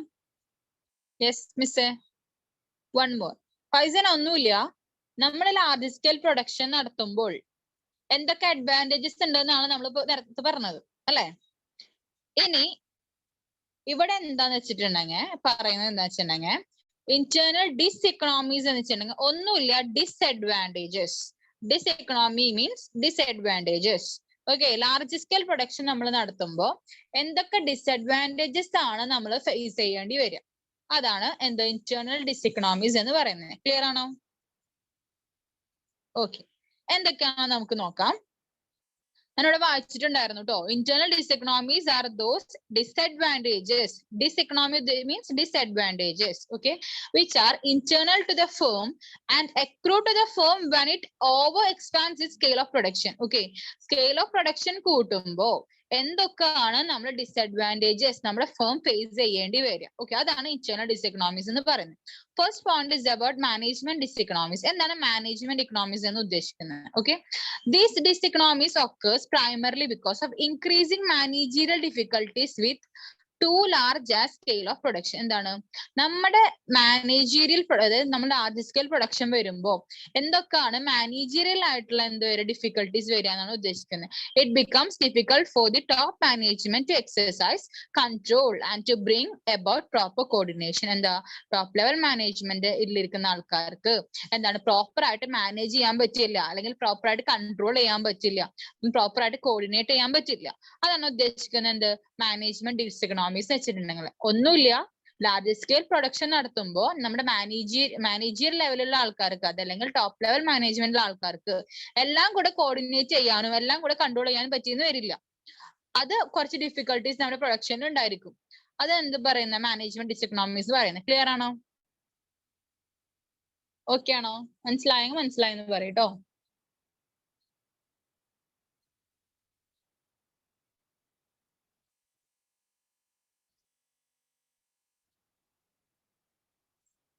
എല്ലാവർക്കും ഓക്കെ ആണോ? യെസ്. നെക്സ്റ്റ് നമ്മൾ ഡിസ്കസ് ചെയ്യാൻ പോകുന്നത് ടെക്നിക്കൽ ഡിസ്ഇക്കണോമീസ്. എന്താണ് ടെക്നിക്കൽ ഡിസ്ഇക്കണോമീസ് വെച്ചിട്ടുണ്ടെങ്കിൽ ശ്രദ്ധിക്കുക. If a firm frequently changes in its technologies and use new technologies and new machines, it may increase its cost. After a certain limit, the large size or volume of the plant and machinery may also prove disadvantages. അതായത് ഒരുപാട് കോസ്റ്റിന് നമ്മൾ എന്ത് ചെയ്യാം, നമ്മുടെ പുതിയ ടെക്നോളജീസും പുതിയ മെഷീൻസും ഒക്കെ നമ്മൾ എന്ത് ചെയ്യാം, കൊണ്ടുവന്ന് നമ്മൾ ഇൻസ്റ്റാൾ ചെയ്തിട്ടുണ്ടെങ്കിൽ നമുക്ക് എന്ത് ചെയ്യാം, കോസ്റ്റ് ഒരുപാട് കൂടും. അതിപ്പോ ലാർജ് സ്കെയിൽ പ്രൊഡക്ഷൻ നമ്മുടെ കുറച്ച് ആൾക്കാർക്കും ചിലപ്പോൾ എന്ത് ചെയ്യണ്ടായിരിക്കാം, പ്രൊഡ്യൂസ് ചെയ്യുന്നുണ്ടായിരിക്കാം. ആഫ്റ്റർ നമ്മൾ എന്താ സ്മോൾ സ്കെയിൽ തന്നെ ഇതാക്കി കഴിഞ്ഞിട്ടുണ്ടെങ്കിൽ ഈ കോസ്റ്റ് എന്താവൂല, റിക്കവർ ആവില്ല. മനസ്സിലായോ? നമ്മൾ വലിയ കാര്യത്തിൽ കുറെ മെഷീൻസ് ഒക്കെ ഒരുപാട് കോസ്റ്റിന് കൊണ്ടുപോയി എന്ത് ചെയ്യാം, ഇൻസ്റ്റാൾ ചെയ്തിട്ട് നമ്മുടെ ലാർജ് സ്കെയിൽ പ്രൊഡക്ഷൻ എന്താണ് നടന്നു. ഓക്കെ, അത് പെർട്ടിക്കുലർ ടൈമിന് നടന്നു. പക്ഷെ ആഫ്റ്റർ നമ്മൾ എന്ത് ചെയ്യാണ്, സ്മോൾ സ്കെയിൽ പ്രൊഡക്ഷനൊക്കെ എത്താണെങ്കിൽ നമുക്ക് എന്ത് ചെയ്യാൻ പറ്റില്ല, കോസ്റ്റ് കവർ ചെയ്യാൻ പറ്റില്ല. മനസ്സിലായോ? നമ്മുടെ കോസ്റ്റ് എന്ത് ചെയ്യും, ഇൻക്രീസ് ആവും. ആ പ്ലാന്റിന് മെഷീനറിക്ക് നമ്മൾ എന്ത് ചെയ്യും, ഇൻവെസ്റ്റ് ചെയ്തിട്ടുള്ള പൈസ എന്ന് പറയുന്നത് വളരെ കൂടുതലായിരിക്കും. അപ്പൊ അതെന്ത് ചെയ്യും, നമ്മുടെ കോസ്റ്റ് ഒരുപാട് കൂട്ടും. മനസ്സിലായോ പറയണത്? യെസ്, അതാണ് എന്ത് ടെക്നിക്കൽ ഇക്കണോമീസ് എന്ന് പറയുന്നത്. ഓക്കെ, ഇനി നെക്സ്റ്റ് റിസ്ക് ബെയറിംഗ് ഇക്കണോമീസ് വെച്ചിട്ടുണ്ടെങ്കിൽ ഒന്നുമില്ല, ലാർജ് സ്കെയിൽ പ്രൊഡക്ഷൻ നിങ്ങൾക്ക് അറിയാം അത്യാവശ്യം റിസ്ക് ഉള്ള കാര്യങ്ങളാണ്, ചില്ലറ കളിയൊന്നുമില്ല. അപ്പൊ എന്താണ് ഒരുപാട് റിസ്ക് ബെയറിംഗ് ആണ്. ഓക്കെ, അതായത് the business cannot be expanded indefinitely because of principle of increasing risk. Risk വളരെ ഹൈ ആണ് അല്ലെ. The risk of the firm increases because of reduction in demand, change in fashion and introduction of new substitutes in the market. അതായത് നമുക്കറിയാം market എന്ന് പറയുന്നത് എപ്പോഴും എന്താണ്, ഓരോ സബ്സ്റ്റിറ്റ്യൂട്ട്സ് വരുന്ന ഒരു എന്താണ് എപ്പോഴും എന്താ റീപ്ലേസ് ചെയ്യുന്ന ഒരു സ്ഥലമാണ് അല്ലെ. ഫാഷൻ ട്രെൻഡ് അതിനനുസരിച്ച് നമ്മുടെ എന്താണ് മാർക്കറ്റിലെ ഡിമാൻഡ് എപ്പോഴും ചേഞ്ച് ചെയ്തുകൊണ്ടിരിക്കും. അപ്പൊ ലാർജ് സ്കെയിൽ പ്രൊഡക്ഷൻ ഒക്കെ തുടങ്ങി വെച്ച് കഴിഞ്ഞിട്ടുണ്ടെങ്കിൽ നമുക്ക് സെയിൽ ഇല്ലെങ്കിൽ എന്താണ് ഭയങ്കര റിസ്ക് ആയിരിക്കും അല്ലെ. നമ്മൾ വിചാരിച്ച അത്ര സെയിലും കാര്യങ്ങളും ഇല്ലെങ്കിൽ നമ്മൾ കണ്ടിന്യൂസ്ലി ഒരു ഒറ്റ ലോസിലേക്ക് എന്താവും പോവും. ഓക്കെ, അപ്പൊ അതാണ് ഉദ്ദേശിക്കുന്ന റിസ്ക് ബെയറിംഗ് ഡിസ്ഇക്കണോമീസ് എന്ന് പറയുന്നത്.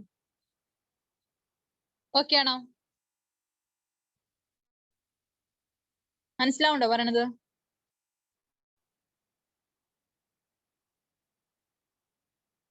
യെസ്, എല്ലാവർക്കും ഓക്കെ ആണോ?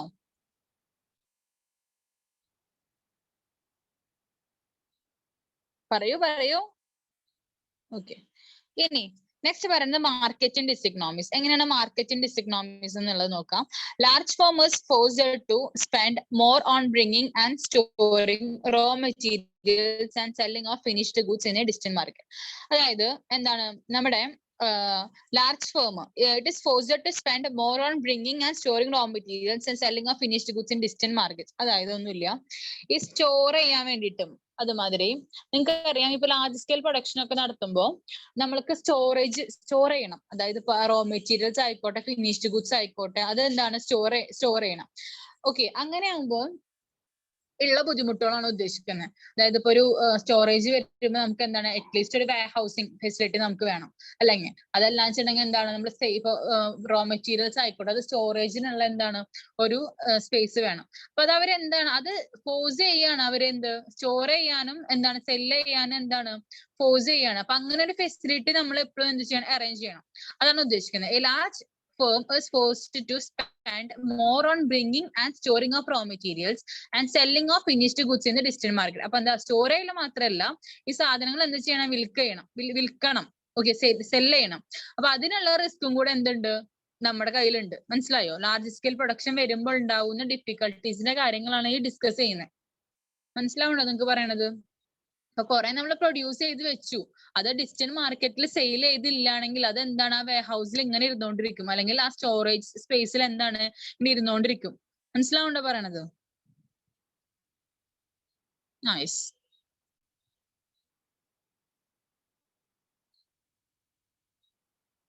ഇനി ഫിനാൻഷ്യൽ ഡിസിക്കണോമിക്സ് എന്ന് പറയുന്നുണ്ട്.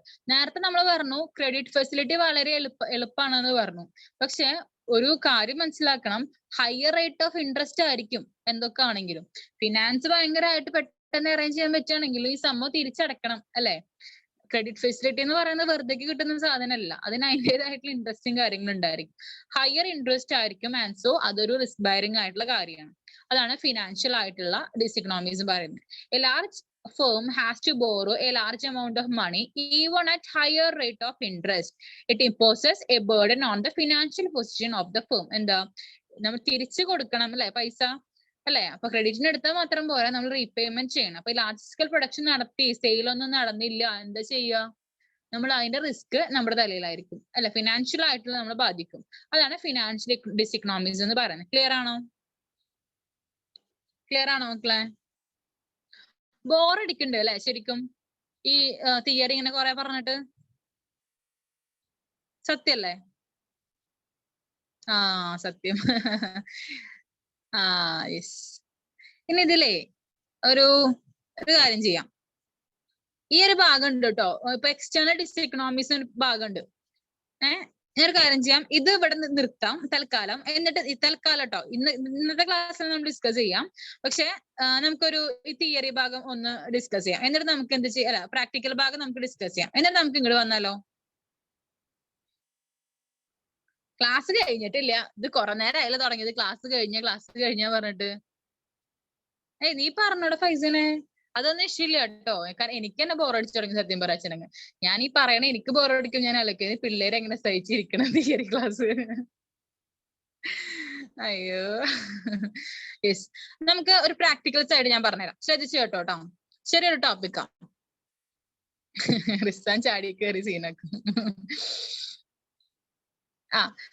നോക്ക്, കൺസെപ്റ്റ് ഓഫ് റവന്യൂ. ഇവിടെ ചെറിയൊരു ടോപ്പിക് പറയുന്നുണ്ട്. നമ്മൾ ഈ ഭാഗം കേട്ടോ സ്കിപ്പ് ചെയ്തിട്ടുള്ള, ഇപ്പൊ തൽക്കാലം സ്കിപ്പ് ചെയ്തിട്ടുള്ള എക്സ്റ്റേണൽ ഡിസിക്കണോമിക്സ് കേട്ടോ. നേരത്തെ പറഞ്ഞ പോലെ തന്നെ എന്താ ഇന്റേണൽ ഡിസിക്കണോമിക്സ് പറഞ്ഞിട്ട് ഞാൻ പറഞ്ഞില്ലേ, എക്സ്റ്റേണൽ ഡിസിക്കണോമിക്സ് ആ ഭാഗം ചെറുതായിട്ടൊന്ന് നമ്മൾ മാറ്റിയിട്ടുണ്ട്. എന്നിട്ട് നമുക്ക് ഈ ഒരു പോർഷൻ എടുക്കാം, എന്നിട്ട് അങ്ങോട്ട് പോവാം കേട്ടോ. ഓക്കെ, ഇത് ചെറിയൊരു പോർഷനാ.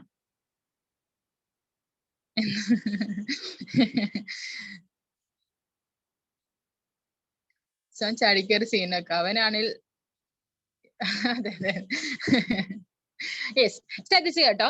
കോൺസെപ്റ്റ് ഓഫ് റവന്യൂ എന്താണ് പറഞ്ഞോ? Total revenue. റവന്യൂ എന്ന് വെച്ചിട്ടുണ്ടെങ്കിൽ എന്താ നിങ്ങളുടെ ഐഡിയയില്? What is meaning of revenue? Total revenue നിങ്ങൾ എക്കണോമിക്സിലൊക്കെ എക്കണോമിക്സിൽ നമ്മൾ +1 +2 കേട്ടിട്ടുണ്ടായിരിക്കും. എന്താ എക്കണോമി എന്ന് പറഞ്ഞ? ടോട്ടൽ റവന്യൂ എന്ന് വെച്ചിട്ടുണ്ടെങ്കിൽ എന്താ? ഗേൾസ്, ലക്ഷ്മിപ്രിയ, ഷാന പറ, അലീഷ. വരുമാനം. യെസ്, ടോട്ടൽ റവന്യൂ എന്ന് പറയുന്നത് ഇവിടെ എന്താ നോക്കാം. ഇക്വേഷൻസ് ഒക്കെ കൊടുത്തിട്ടുണ്ട്.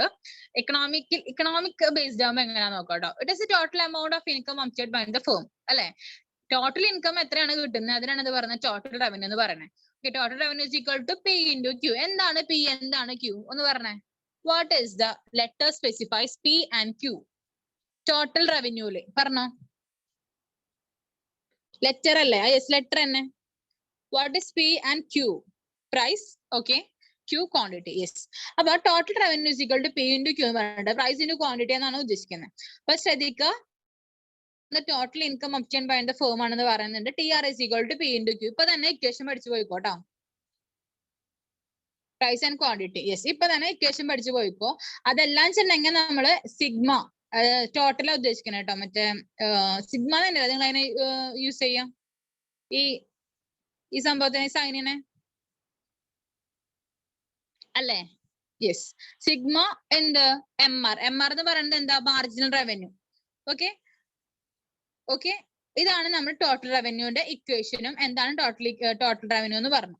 ഓക്കെ, ഇനി നെക്സ്റ്റ് ഡിസ്കസ് ചെയ്യാൻ പോകുന്നത് ആവറേജ് റവന്യൂ. ആവറേജ് റവന്യൂ വെച്ചിട്ടുണ്ടെങ്കിൽ ഒന്നുമില്ല, total revenue divided by Q. Q എന്ന് പറയുന്നത് ഔട്ട്പുട്ട്.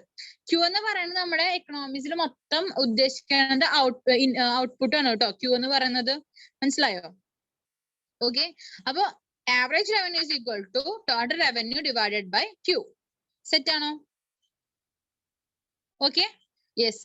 ഇവിടെ ശ്രദ്ധിക്കുക, ഇറ്റ് ഈസ് ദ ആവറേജ് റവന്യൂന്റെ തിയറി ഭാഗം ഞാൻ വായിക്കാം. It is the revenue per unit of output to be sold in the market when the total revenue divides with number of unit of output AR can be obtained. AR is equal to TR by Q. Okay ആണോ?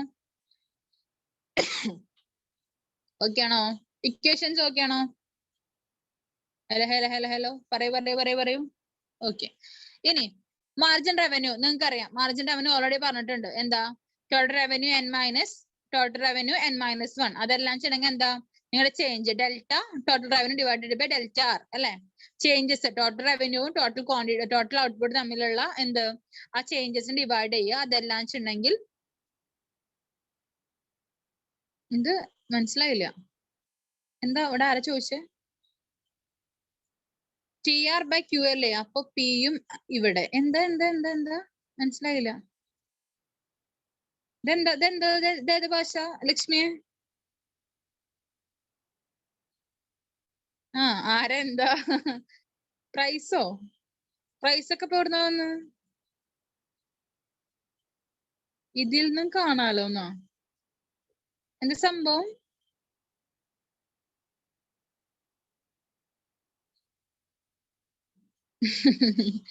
എന്താ മനസ്സിലായില്ല Lakshmi Priya? Clarify ചെയ്യൂ, precise ചെയ്യൂ, പറയും.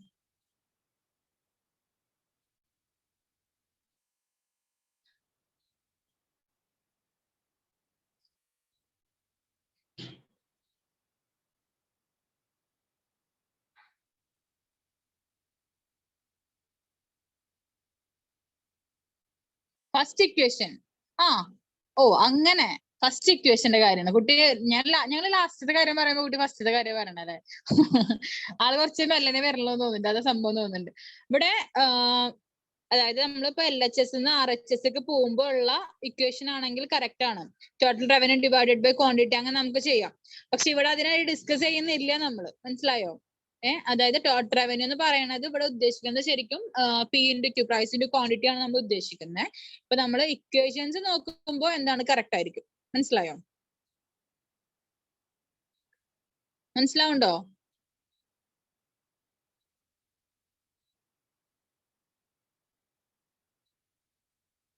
ഫസ്റ്റത്തെ equation അല്ലേ പറയണേ ലക്ഷ്മി? അല്ല, സത്യത്തില് എനിക്ക് എന്താന്നുള്ളത് മനസ്സിലായില്ല കേട്ടോ. ഞാൻ ഫസ്റ്റത്തെ ഇക്വേഷന്റെ കാര്യം LHS RHS പോകുമ്പോ ഉള്ള ഡിഫറൻസ് ആണ് ഞാൻ പറഞ്ഞത്, അല്ലാണ്ട് വേറെ ഒന്നും ഞാൻ ഉദ്ദേശിച്ചിട്ടില്ല കേട്ടോ. ആ കുട്ടിക്ക് എന്താ ഡൗട്ട് ചോദിച്ചത്? ആ കുട്ടിയുടെ ഡൗട്ട് സത്യത്തിൽ എനിക്ക് ക്ലിയർ ആയില്ല, അതാണ് പ്രശ്നം. യെസ്, അത് വിട്. ഇനി മാർജിനൽ റവന്യൂ ഞാൻ പറഞ്ഞത് ഇങ്ങനെ ഇരിക്കണ്. എന്താ സംഭവം? എന്താ പൈസ ഉദ്ദേശിക്കണേ? ഇതെന്താ സംഭവം? എന്താ പറ്റില്ല അവർക്കും? തലേ കുത്തിയിരിക്കന്നെ. എന്തൊക്കെയാണാവോ, വാട്ട് എവർ ഇറ്റ് ഈസ്, അത് വിടും കേട്ടോ. ഇനി ഇവിടെ ശ്രദ്ധിക്കാം.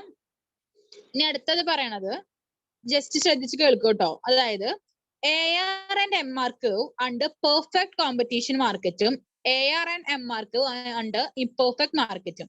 പെർഫെക്റ്റ് മാർക്കറ്റിലും അതുമാതിരി ഇംപെർഫെക്റ്റ് മാർക്കറ്റിലും ഉള്ള എന്താണ് AR ഉം MR. അതായത് AR എന്ന് പറയുന്നത് നമ്മുടെ ആവറേജ് റവന്യൂ, മാർജിൻ റവന്യൂയുടെ കാര്യമാണ് ഡിസ്കസ് ചെയ്യുന്നത്. ഫസ്റ്റ് സ്റ്റെപ്പ് പറയുന്നത് പെർഫെക്റ്റ് കോമ്പറ്റീഷൻ മാർക്കറ്റ്. ശ്രദ്ധിക്കുക, AR and MR curves under perfect competition market. First പറയുന്നത് ഇവിടെ പറയുന്നത് perfect competition market the price is constant. Price എന്തായിരിക്കും? കോൺസ്റ്റന്റ് ആയിരിക്കും. As the goods are homogeneous. What is the meaning of homogeneous? ഞാൻ പറഞ്ഞിട്ടുണ്ടായിരുന്നു. എന്താണ് ഹോമോജീനിയസിന്റെ അർത്ഥം? ഞാൻ കഴിഞ്ഞ ക്ലാസ്സിലും മറ്റൊക്കെ പറഞ്ഞിട്ടുണ്ടായിരുന്നു. ഓർമ്മയുണ്ടോ? ഹോമോജീനിയസ് പ്രൊഡക്റ്റ് വെച്ചിട്ടുണ്ടെങ്കിൽ എന്തായിരുന്നു എന്നുള്ളത് ഓർമ്മയുണ്ടോ ആർക്കെങ്കിലും? ഒരുപോലത്തെ ഉള്ളത്, സിമിലർ ആയിട്ടുള്ളത് അല്ലെ? യെസ്, അതാണ്. അപ്പോ ഇവിടെ പറയുന്നത് പെർഫെക്റ്റ് കോമ്പറ്റീഷൻ മാർക്കറ്റിലെ നമ്മുടെ AR ഉം MR ഉം എങ്ങനെയായിരിക്കും എന്നാണ് പറയുന്നത്. Okay, in perfect competition market the price is constant. Price എന്തായിരിക്കും? കോൺസ്റ്റന്റ് ആയിരിക്കും എന്നാണ് പറയുന്നത്. സോ AR ഉം MR ഉം എങ്ങനെയാണ് ചേഞ്ച് ചെയ്യുക ഔട്ട്പുട്ടിന് അനുസരിച്ചിട്ട് എന്നുള്ളതാണ് നമ്മൾ ഡിസ്കസ് ചെയ്യാൻ പോകുന്നത്. ശ്രദ്ധിച്ച് കേൾക്കുക. ഫസ്റ്റ് ടേബിൾ എന്ന് പറയുന്നത് നമ്മൾ ഡിസ്കസ് ചെയ്യാൻ പോകുന്നത് പെർഫെക്റ്റ് കോമ്പറ്റീഷൻ മാർക്കറ്റ് ആണ്. പെർഫെക്റ്റ് കോമ്പറ്റീഷൻ മാർക്കറ്റിൽ ഔട്ട്പുട്ട് കൊടുത്തിട്ടുണ്ട്, പ്രൈസ് കൊടുത്തിട്ടുണ്ട്. ടോട്ടൽ റവന്യൂ എങ്ങനെ കണ്ടുപിടിക്കുക പറഞ്ഞോ? ടോട്ടൽ റവന്യൂ എങ്ങനെയാ കണ്ടുപിടിക്കുക? ആവറേജ് റവന്യൂ എങ്ങനെയാ കണ്ടുപിടിക്കുക? മാർജിൻ റവന്യൂ എങ്ങനെയാ കണ്ടുപിടിക്കുക? വേഗം ആൻസർ പറഞ്ഞു. വേഗം ആൻസർ പറഞ്ഞേ. ഹൗ ടോട്ടൽ റവന്യൂ അവിടെ വന്നത്? എങ്ങനെയാണ് ടോട്ടൽ റവന്യൂ അവിടെ 10, 20, 30, 40, 50 എങ്ങനെയാ വന്നത് കണ്ടുപിടിച്ചോ? Yes, okay. 2 into 10, 3 into 10 അങ്ങനെ വന്നു. Q into P നമ്മൾ ഡിസ്കസ് ചെയ്ത മാതിരി തന്നെ അല്ലെ? ടോട്ടൽ റവന്യൂ വന്നു. ഇനി അതെല്ലാവർക്കും ക്ലിയർ ആണോ? ടോട്ടൽ റവന്യൂവിന്റെ കോളം എല്ലാവർക്കും ക്ലിയർ ആണോ? എല്ലാവർക്കും ഓക്കെ ആണോ? മനസ്സിലാവുന്നുണ്ടോ? Yes. Next AR, average revenue പറഞ്ഞോ. എങ്ങനെ വന്ന ആവറേജ് റവന്യൂന്റെ ഇക്വേഷൻ? അവിടെ 10, 10, 10, 10 അങ്ങനെ എങ്ങനെയാ വന്നേ? ആവറേജ് റവന്യൂ അവിടെ എങ്ങനെയാണ് വന്നത്? Okay, total revenue divided by output. Correct answer കിട്ടുന്നുണ്ടോ അവിടെ? AR എന്ന് പറയുന്നത് 50 divided by 5, 40 divided by 4 correct കിട്ടുന്നുണ്ടോ? Yes. Next marginal revenue. Margin revenue എങ്ങനെയാ പറഞ്ഞോ? Yes, delta TR. ഓക്കെ, അവിടെ 10 കിട്ടുന്നുണ്ടോ നിങ്ങൾക്ക് അവിടെ കാൽക്കുലേഷൻ ചെയ്യുമ്പോ?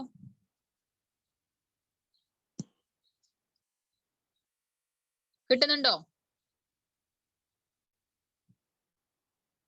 അല്ല പിന്നെ. ഓക്കെ,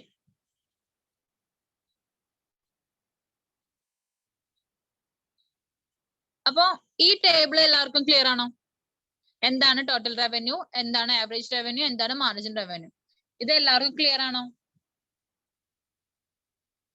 യെസ്, എല്ലാവർക്കും ഓക്കെ ആണെന്ന് വിചാരിക്കണം. കാൽക്കുലേഷൻ വന്നപ്പോ ഒന്ന് ഉഷാറായില്ലേ? സെറ്റ് ആയില്ലേ എല്ലാവരും? ശ്രദ്ധിച്ചപ്പോ ഈ തിയറി പറഞ്ഞ് ബോറടിച്ച് ഇരിക്കുമ്പോ എനിക്കിനേക്കാൾ ഇടയിലൊരു ഇത് വന്നപ്പോ സെറ്റ് ആയില്ലേ? അതെ അതെ, മാത്സ്.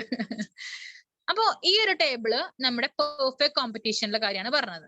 ഇനി നെക്സ്റ്റ് നമ്മൾ ഡിസ്കസ്. അപ്പൊ ഇവിടെ ശ്രദ്ധിച്ചോ, AR is equal to MR അല്ലെ? AR ഉം MR ഉം ഈക്വൽ ആണ്. അതാണ് ഈ ഗ്രാഫിക്കൽ റെപ്രസെന്റേഷൻ ട്ടോ. കണ്ടോ? AR is equal to MR constant ആയിട്ട്, ഓക്കെ, സെയിം ആയിട്ടാണ് വരുന്നത്. ഓക്കെ, പ്രൈസും ഔട്ട്പുട്ടും കൊടുത്തിട്ടുണ്ട്. AR is equal to MR. ഇവിടെ ശ്രദ്ധിക്കുക, under perfect competition market average revenue is equal to marginal revenue. അത് മനസ്സിലാക്കുക കേട്ടോ. AR is equal to MR in perfect competition market. അത് മറക്കരുത് കേട്ടോ ആരും. ഓക്കെ, സെറ്റ് ആണോ? ഓർക്കം പോയി മിസ്സേ. അതെ, യെസ്. ഇല്ല, കഴിഞ്ഞിട്ടില്ല. നിനക്ക് കഴിയാണ്ട് ഇത്ര തിരക്കായ. അടുത്തത് MR, margin revenue and average revenue curves under imperfect market. ഇനി പറഞ്ഞോ. ചാപ്റ്റർ കഴിഞ്ഞു, പക്ഷെ അതിലൊരു നേരത്തെ നമ്മള് ഉറക്കം വന്നിട്ട് സ്കിപ്പ് ചെയ്ത ടോപ്പിക് ഉണ്ടല്ലോ, അതും കൂടെ പറയണ്ടേ? യെസ്, ഇവിടെ MR and AR curves under imperfect market. Imperfect മാർക്കറ്റിൽ എങ്ങനെയാണ് വരുന്നത് നോക്ക്. എന്താ വരുന്നത് നോക്കി നോക്ക്. എന്താണ് ഇവിടെ വരുന്ന ഡിഫറൻസ് പറയും, നോക്കിയിട്ട് പറ. അതിന് ടോട്ടൽ റവന്യൂ എങ്ങനെ കണ്ടുപിടിച്ചോ? പറയ്. അതും സെയിം ഇക്വേഷൻ. ഓക്കെ, പക്ഷെ ഇവിടെ ഒരു കാര്യം ശ്രദ്ധിക്കണം. ഇവിടെ നേരത്തെ പറഞ്ഞതുമായിട്ട് ഇവിടെ എന്താ ഡിഫറൻസ് പറയും? എന്റെ ചിരിയൊക്കെ അവിടെ ചാപ്റ്റർ കഴിഞ്ഞല്ലോ. അതും സെയിം ഇക്വേഷൻ, ഞാൻ അതിന്റെ പറഞ്ഞേ. പ്രൈസ്, യെസ്, പ്രൈസിന് ഡിഫറൻസ്. ഓക്കെ, പിന്നെ എന്തൊക്കെയാ ഡിഫറൻസ്? ഇംപെർഫെക്റ്റ് മാർക്കറ്റിൽ പ്രൈസ് ചേഞ്ച് ആണെന്നുള്ളത് ഓൾറെഡി പറയുന്നുണ്ട്. Okay, AR, yes. പിന്നെ എന്തൊക്കെയാ?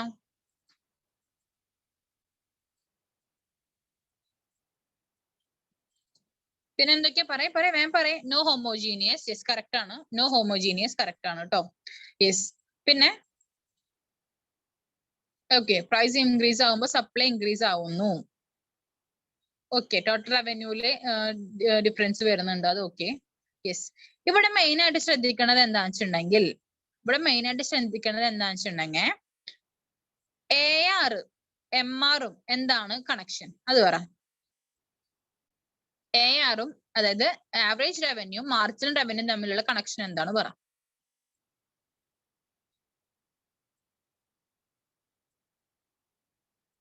പറ.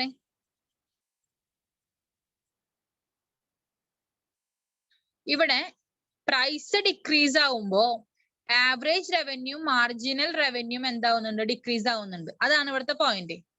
പ്രൈസ് ഇവിടെ 19,876 പോകുമ്പോ നമ്മുടെ ആവറേജ് റവന്യൂ എന്താണ്? മാർജിനൽ റവന്യൂ ഡിക്രീസ് ആവുന്നുണ്ട്. അതാണ് ഇവിടുത്തെ എന്ത് പോയിന്റ് എന്ന് പറയുന്നത്. മനസ്സിലാവുന്നുണ്ടോ? അതാണ് ഇവിടെ മെയിൻ ആയിട്ട് ഫോക്കസ് ചെയ്യേണ്ടത്. അപ്പൊ നിങ്ങൾ ഗ്രാഫിക്കൽ റെപ്രസെന്റേഷൻ നോക്കി കഴിഞ്ഞിട്ടുണ്ടെങ്കിൽ അറിയാം, പ്രൈസ്, ആവറേജ് റവന്യൂ, അതുമാതിരി മാർജിൻ റവന്യൂ. പക്ഷെ നേരത്തെ പറഞ്ഞതിൽ എന്തായിരുന്നു? ആവറേജ് റവന്യൂ മാർജിൻ റവന്യൂ എന്തായിരുന്നു? സെയിം ആയിരുന്നു.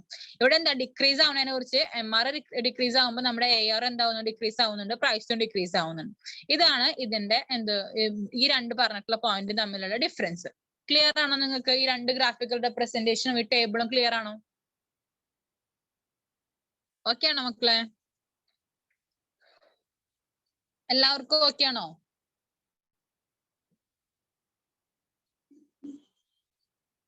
യെസ്. ഓക്കെ, അപ്പൊ ഈ ഒരു ഭാഗം കഴിഞ്ഞു കേട്ടോ. നമ്മുടെ ഈ ലെസൺ കഴിഞ്ഞു. ഇനി നേരത്തെ പറഞ്ഞിട്ടുള്ള ചെറിയ ഒരു തിയറി പറഞ്ഞുതരാം. എക്സ്റ്റേണൽ ഡിസെക്കണോമിക്സ്. അത് ഞാൻ എന്താന്നുള്ള ചുരുക്കി പറഞ്ഞുതരാം, നിങ്ങൾ പോയി വായിച്ചാൽ മതി. ഓക്കെ, എക്സ്റ്റേണൽ ഡിസെക്കണോമിക്സ് വെച്ചിട്ടുണ്ടെങ്കിൽ ഒന്നുമില്ല. Diseconomies which accrue to the firm as a result of expansion in the output of the whole industry. നമ്മൾ നേരത്തെ ഇന്റേണൽ എക്കണോമിക്സ് പറഞ്ഞിട്ടുണ്ടെങ്കിൽ ഒരൊറ്റ ഫേമിന്റെ കാര്യമാണ് പറഞ്ഞത് അല്ലെ. ഇത് നമ്മുടെ ഇൻഡസ്ട്രി മൊത്തം എക്സ്പാൻഡ് ചെയ്യുമ്പോൾ നമുക്ക് ഉണ്ടാകുന്ന അഡ്വാൻറ്റേജസ്. ഓക്കെ, അതാണ് ഉദ്ദേശിക്കുന്നത്. മനസ്സിലായോ? നമ്മൾ നേരത്തെ ഇന്റേണൽ എന്ന് പറഞ്ഞാൽ നമ്മുടെ ഫേം, ഞാൻ പറഞ്ഞിട്ടുണ്ടായിരുന്നു തൊട്ടപ്പുറത്തെ ഫേംസ് എന്താ ചെയ്യണം എന്നുള്ളത് ഞാൻ മൈൻഡ് ചെയ്യുന്നില്ല. ഞാൻ എന്റെ ഫേമിന്റെ കാര്യമാണ് പറയുന്നത്, അല്ലെങ്കിൽ എന്റെ പ്രൊഡക്ഷന്റെ കാര്യമാണ് പറയുന്നത് ലാർജ് സ്കെയിൽ. എക്സ്റ്റേണൽ ഡിസെക്കണോമിക്സ് വെച്ചിട്ടുണ്ടെങ്കിൽ ആ ഇൻഡസ്ട്രി, ഓക്കെ, ദ ഹോൾ ഇൻഡസ്ട്രിയുടെ ഔട്ട്പുട്ട് എക്സ്പാൻഡ് ചെയ്യുമ്പോൾ ഉണ്ടാകുന്ന റിസൾട്ടിനാണ് എന്ത് പറയുന്നത്? എക്സ്റ്റേണൽ എന്ന് പറയുന്നത്. മനസ്സിലാവുണ്ടോ? ക്ലിയർ ആണോ? ക്ലിയർ ആണോ? അതായത് റിസ്വാനെ, ഇന്റേണൽ എക്കണോമിക്സ് എന്ന് ഞാൻ പറഞ്ഞത് എന്റെ ഫേം അല്ലെങ്കിൽ എന്റെ ഇൻഡസ്ട്രി, ഒരൊറ്റ ഇൻഡസ്ട്രി. ഓക്കെ, ചുറ്റോറും വേറെ ഇൻഡസ്ട്രീസ് സെയിം ഉള്ളതൊക്കെ ഉണ്ടായിരുന്നു. ഞാൻ അതൊന്നും it's not of my business. Okay, അതൊന്നും എന്റെ ബിസിനസ് അല്ല, അല്ലെങ്കിൽ അതൊന്നും ഞാൻ അന്വേഷിക്കുന്നില്ല. പക്ഷെ അതാണ് ഇന്റേണൽ എക്കണോമിക്സ് എന്ന് പറയുന്നത്. എന്റെ പ്രൊഡക്ഷൻ മാത്രമാണ് ഞാൻ കൂട്ടുന്നത്. ഓക്കെ, എന്റെ കാര്യങ്ങൾ മാത്രമേ ഞാൻ കോൺസെൻട്രേറ്റ് ചെയ്യുന്നത്. എന്റെ ഫേം, എന്റെ പ്രൊഡക്ഷൻ, എന്റെ ഔട്ട്പുട്ട്, അത് മാത്രമേ ഞാൻ കോൺസെൻട്രേറ്റ് ചെയ്യുന്നുള്ളൂ. ഇനി എക്സ്റ്റേണൽ എന്ന് പറയുമ്പോൾ ആ ഇൻഡസ്ട്രി മൊത്തം, വോൾ ഇൻഡസ്ട്രി, മനസ്സിലായോ? ഔട്ട്പുട്ട് നമ്മുടെ വോൾ ഇൻഡസ്ട്രി എന്ത് ചെയ്യുമ്പോൾ, എക്സ്പാൻഡ് ചെയ്യുമ്പോൾ ഉണ്ടാകുന്ന റിസൾട്ട്സ്. ഓക്കെ, എക്സ്റ്റേണൽ ഡിസെക്കണോമിക്സ് വെച്ചിട്ടുണ്ടെങ്കിൽ ശ്രദ്ധിച്ച് ഇവിടെ എഴുതിയിരുന്നത് വെച്ചിട്ടുണ്ടെങ്കിൽ diseconomics which accrue to the firm as a result of the, ഇവിടെ ശ്രദ്ധിക്കുക, as a result of the expansion in the output of the whole industry. Okay, whole industryയിലെ നമ്മുടെ ഔട്ട്പുട്ടിന്റെ എക്സ്പാൻഷൻ ഉണ്ടാകുമ്പോഴുള്ള റിസൾട്ട്, അതാണ് എന്ത് പറയുന്നത്?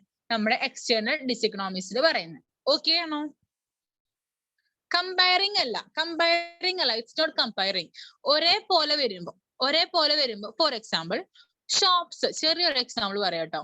സിമിലർ, ഇപ്പൊ ഗുരുവായൂരൊക്കെ പോയി കഴിഞ്ഞിട്ടുണ്ടെങ്കിൽ സിമിലർ ആയിട്ട് ഒരുപാട് ഷോപ്സ് നിങ്ങൾക്ക് കാണാം. അല്ല വേണ്ട, ഈ സിമ്പിൾ ആയിട്ട് വേണമെങ്കിൽ മുല്ലപ്പൂവിന്റെ എന്ത് കാണാം, ഈ ആൾക്കാരെ കാണാം. സിമിലർ ആയിട്ടുള്ള കുറെ ആൾക്കാർ കാണാം, അല്ല ഒരുമിച്ച് വരുന്നത് കാണാം. അപ്പൊ അവിടെ എന്താന്ന് വെച്ചിട്ടുണ്ടെങ്കിൽ ഒട്ടുമിക്ക സ്ഥലത്ത് ചോദിച്ചാലും സെയിം പ്രൈസ് ആയിരിക്കും. മനസ്സിലായോ? പൂക്കട ഒരുമിച്ചിട്ടാണ് ഇവർ എന്ത് ചെയ്യുന്നുണ്ടായിരിക്കുക, അതായത് സിമിലർ ആയിട്ടുള്ള ഒരേപോലെ സെയിം ഇൻപുട്ട് ആയിരിക്കാം, സെയിം ഔട്ട്പുട്ട് ആയിരിക്കാം.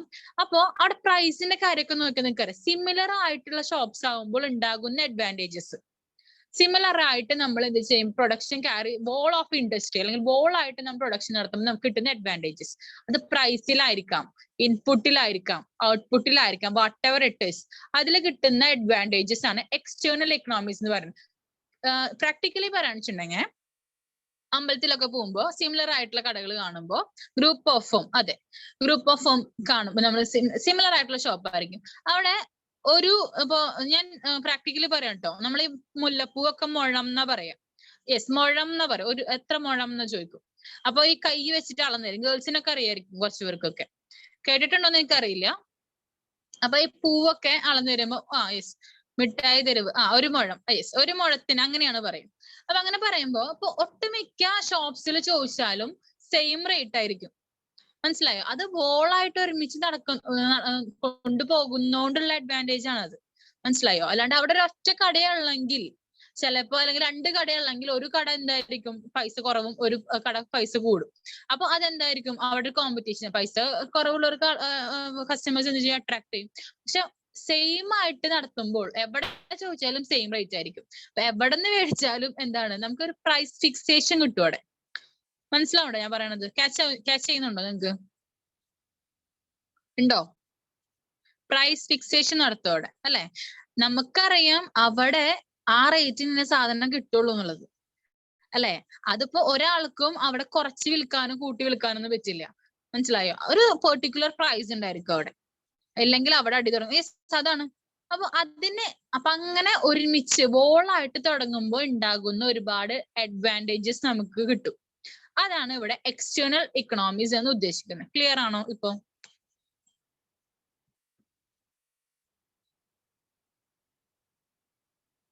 എല്ലാവർക്കും ഓക്കെ ആണോ? ഇനി നമുക്ക് ടെക്സ്റ്റിലേക്ക് വരാം. ഇവിടെ external diseconomies. Diseconomies which accrue to the firm as a result of expansion in the output of the whole industry. മനസ്സിലായോ? As a result of expansion in the output of the whole industry. Okay? അതാണ് എന്ത്? external diseconomies. ഇപ്പൊ കുറച്ചുകൂടെ clear ആണോ? Clear ആണോ നിങ്ങക്ക്? Yes, ഇതാണ് external ഡിസെക്കണോമിക്സ് പറയുന്നത്. അപ്പൊ ഈ 4 പോയിന്റ്സ് നിങ്ങളൊന്ന് വായിച്ചു നോക്കൂ കേട്ടോ. എന്തൊക്കെയാണ്? ഇൻപുട്ടിൽ ഉണ്ടാവുന്ന പ്രൈസസ്, ഇൻഫ്രാസ്ട്രക്ചർ ഫെസിലിറ്റീസ്, പിന്നെ നാച്ചുറൽ റിസോഴ്സസ്, ഡിസിൻറ്റിഗ്രേഷൻ. ഓക്കെ, അതൊന്ന് വായിച്ചു നോക്കിയാൽ മതി. ഓക്കെ, നേരത്തെ പറഞ്ഞിട്ടുള്ള പോയിന്റ് പോലെ തന്നെ സിമിലർ ആയിട്ടുള്ള കാര്യങ്ങളൊക്കെയാണ് ഇതിൽ പറയുന്നത്. വായിച്ചു നോക്കി കഴിഞ്ഞാൽ ചെറിയ ചെറിയ ടോപ്പിക്സ്. ഇനി ഞാൻ ബോറടിപ്പിക്കണില്ല. ഓക്കെ ആണോ? ഇനി വേണമെങ്കിൽ നമുക്ക് നെക്സ്റ്റ് ക്ലാസ്സിനെ ഡിസ്കസ് ചെയ്യാൻ മതി. ഓക്കെ, ക്ലാസ് കഴിഞ്ഞു. 9:20 അപ്പൊ നെക്സ്റ്റ് ക്ലാസ്സിന് ഇപ്പൊ നാളെ നിങ്ങൾക്ക് ക്ലാസ് ഉണ്ടായിരിക്കില്ല കേട്ടോ. നാളെ എന്റെ ചേച്ചിയുടെ പിറന്നാളാ. അപ്പൊ എനിക്ക് അവിടെ നൈറ്റ് ആണ് ഫംഗ്ഷൻ. അപ്പൊ അങ്ങോട്ട് പോകണം നാളെ. 10 മിനിറ്റ് കൂടെ ഉണ്ട്. 10 മിനിറ്റ് നീ അവിടെ ഇരുന്നോ, ഞാൻ ലീവ് ചെയ്യാൻ പോവാ. സംഭവം നാളെ എനിക്ക് എന്റെ ചേച്ചിയുടെ ബർത്ത്ഡേ ആണ്, മീൻസ് ഏട്ടത്തിയുടെ. അപ്പൊ ഞാൻ അത് പറയണേ. അപ്പൊ ചേച്ചി മീൻസ് എന്റെ ഏട്ടത്തി, അതായത് ചേട്ടന്റെ ഭാര്യ. സ്വന്തമല്ല, കസിൻ മീൻസ് വീടിന്റെ അപ്പുറത്താണ് കേട്ടോ. അതുകൊണ്ടാണ് നമ്മള് ബ്ലഡ് റിലേഷൻ അല്ല, മറ്റേ ഫാമിലി റിലേഷൻ ആണ് കൂടുതൽ. അപ്പോ ഒരു കാര്യം ചെയ്യുക, മറ്റന്നാൾക്ക് വരുമ്പോ ശ്രദ്ധിച്ചു കേട്ടോ. മറ്റന്നാൾക്ക് വരും, ഞാൻ നിങ്ങൾക്ക് റിവിഷൻ തന്നിട്ടുണ്ടായിരുന്നു 1, 2 കേട്ടോ. അത് ഡിസ്കസ് ചെയ്തിട്ടില്ല, നിങ്ങൾ പഠിച്ചിട്ടില്ല എന്ന് പറഞ്ഞപ്പോഴാണ് ഞാൻ പിന്നെ കാര്യം വിട്ടെ. മറ്റന്നാൾക്ക് വരുമ്പോ എന്ത് ചെയ്യാം, ഈ ലെസൺ ഫുഡൊക്കെ ഉണ്ട്, ബിരിയാണി ഒക്കെ ഉണ്ട്. അതുകൊണ്ടല്ല ഞാൻ പിന്നെ എന്താ പറയാ ക്ലാസ് നിർക്കാണ്ട് നൈസായിട്ട് നിങ്ങൾ ഒഴിവാക്കണേ. മനസ്സിലായ? അപ്പൊ നാളെ എന്താണ് ഉണ്ടായിരിക്കില്ല. മറ്റന്നാൾ നമുക്ക് എന്ത് ചെയ്യാം, മറ്റന്നാൾ വരുമ്പോ നിങ്ങളൊരു കാര്യം ചെയ്യാം, ഈ കാൽക്കുലേഷൻസ് ചെയ്യാം. പിന്നെ അതുമാതിരി വേണം കാൽക്കുലേഷൻസ് ചെയ്യാം. അതുമാതിരി LIC കർവ് നമ്മൾ ഡിസ്കസ് ചെയ്യും.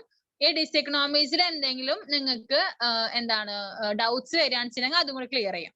ഓക്കെ ആണോ? ഓക്കെ ആണോ? ഈ 3 കാര്യങ്ങൾ നമ്മൾ നെക്സ്റ്റ് ക്ലാസ്സിന് ചെയ്യും. ഒപ്പം നമ്മള് നെക്സ്റ്റ് ചാപ്റ്റർ സ്റ്റാർട്ട് ചെയ്യും. ഓക്കെ, സെറ്റ് അല്ലേ?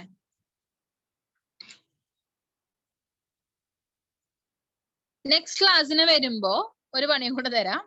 ഈ ലെസൺ ഒന്ന് പഠിച്ചിട്ട് വായോ. പഠിച്ചിട്ട് വരിക മീൻസ് നോക്കിയിട്ട് വായോ കേട്ടോ. പഠിക്കണ്ട, നോക്കിയിട്ട് വന്നാ മതി. മീൻസ് A to Z വരെ പഠിക്കുന്നല്ല പറയുന്നത്. ഞാൻ എടുത്തിട്ടുള്ള ക്ലാസ്സുകൾ, അതായത് പോയിന്റ്സ് ഒക്കെ മനസ്സിലാവുന്നുണ്ട്, ടെക്സ്റ്റ് ഒക്കെ ഒന്ന് വായിച്ചു നോക്കി വരിക, റെഫർ ചെയ്ത് വരിക. Okay miss. ഓക്കെ, അപ്പൊ നമുക്കിന്ന് ലീവ് ചെയ്യാം. അപ്പൊ മറ്റന്നാ കാണാം കേട്ടോ. ഓക്കെ, റിസോയ ഞാൻ എനിക്ക് PDF അയച്ചു തരാം കേട്ടോ. അപ്പൊ അത് ഗ്രൂപ്പിൽ മറ്റേ ഷെയർ ചെയ്താൽ മതി, നമ്മുടെ ക്വസ്റ്റ്യൻ പേപ്പറിന്റെ. ഓക്കെ,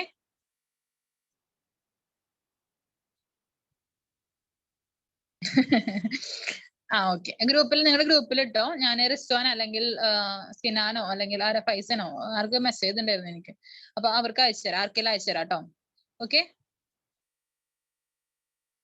അപ്പൊ ടാറ്റ. ഡേ ആഫ്റ്റർ ടുമാറോ കാണാം കേട്ടോ. ഓക്കെ, ക്ലാസ് കഴിഞ്ഞു.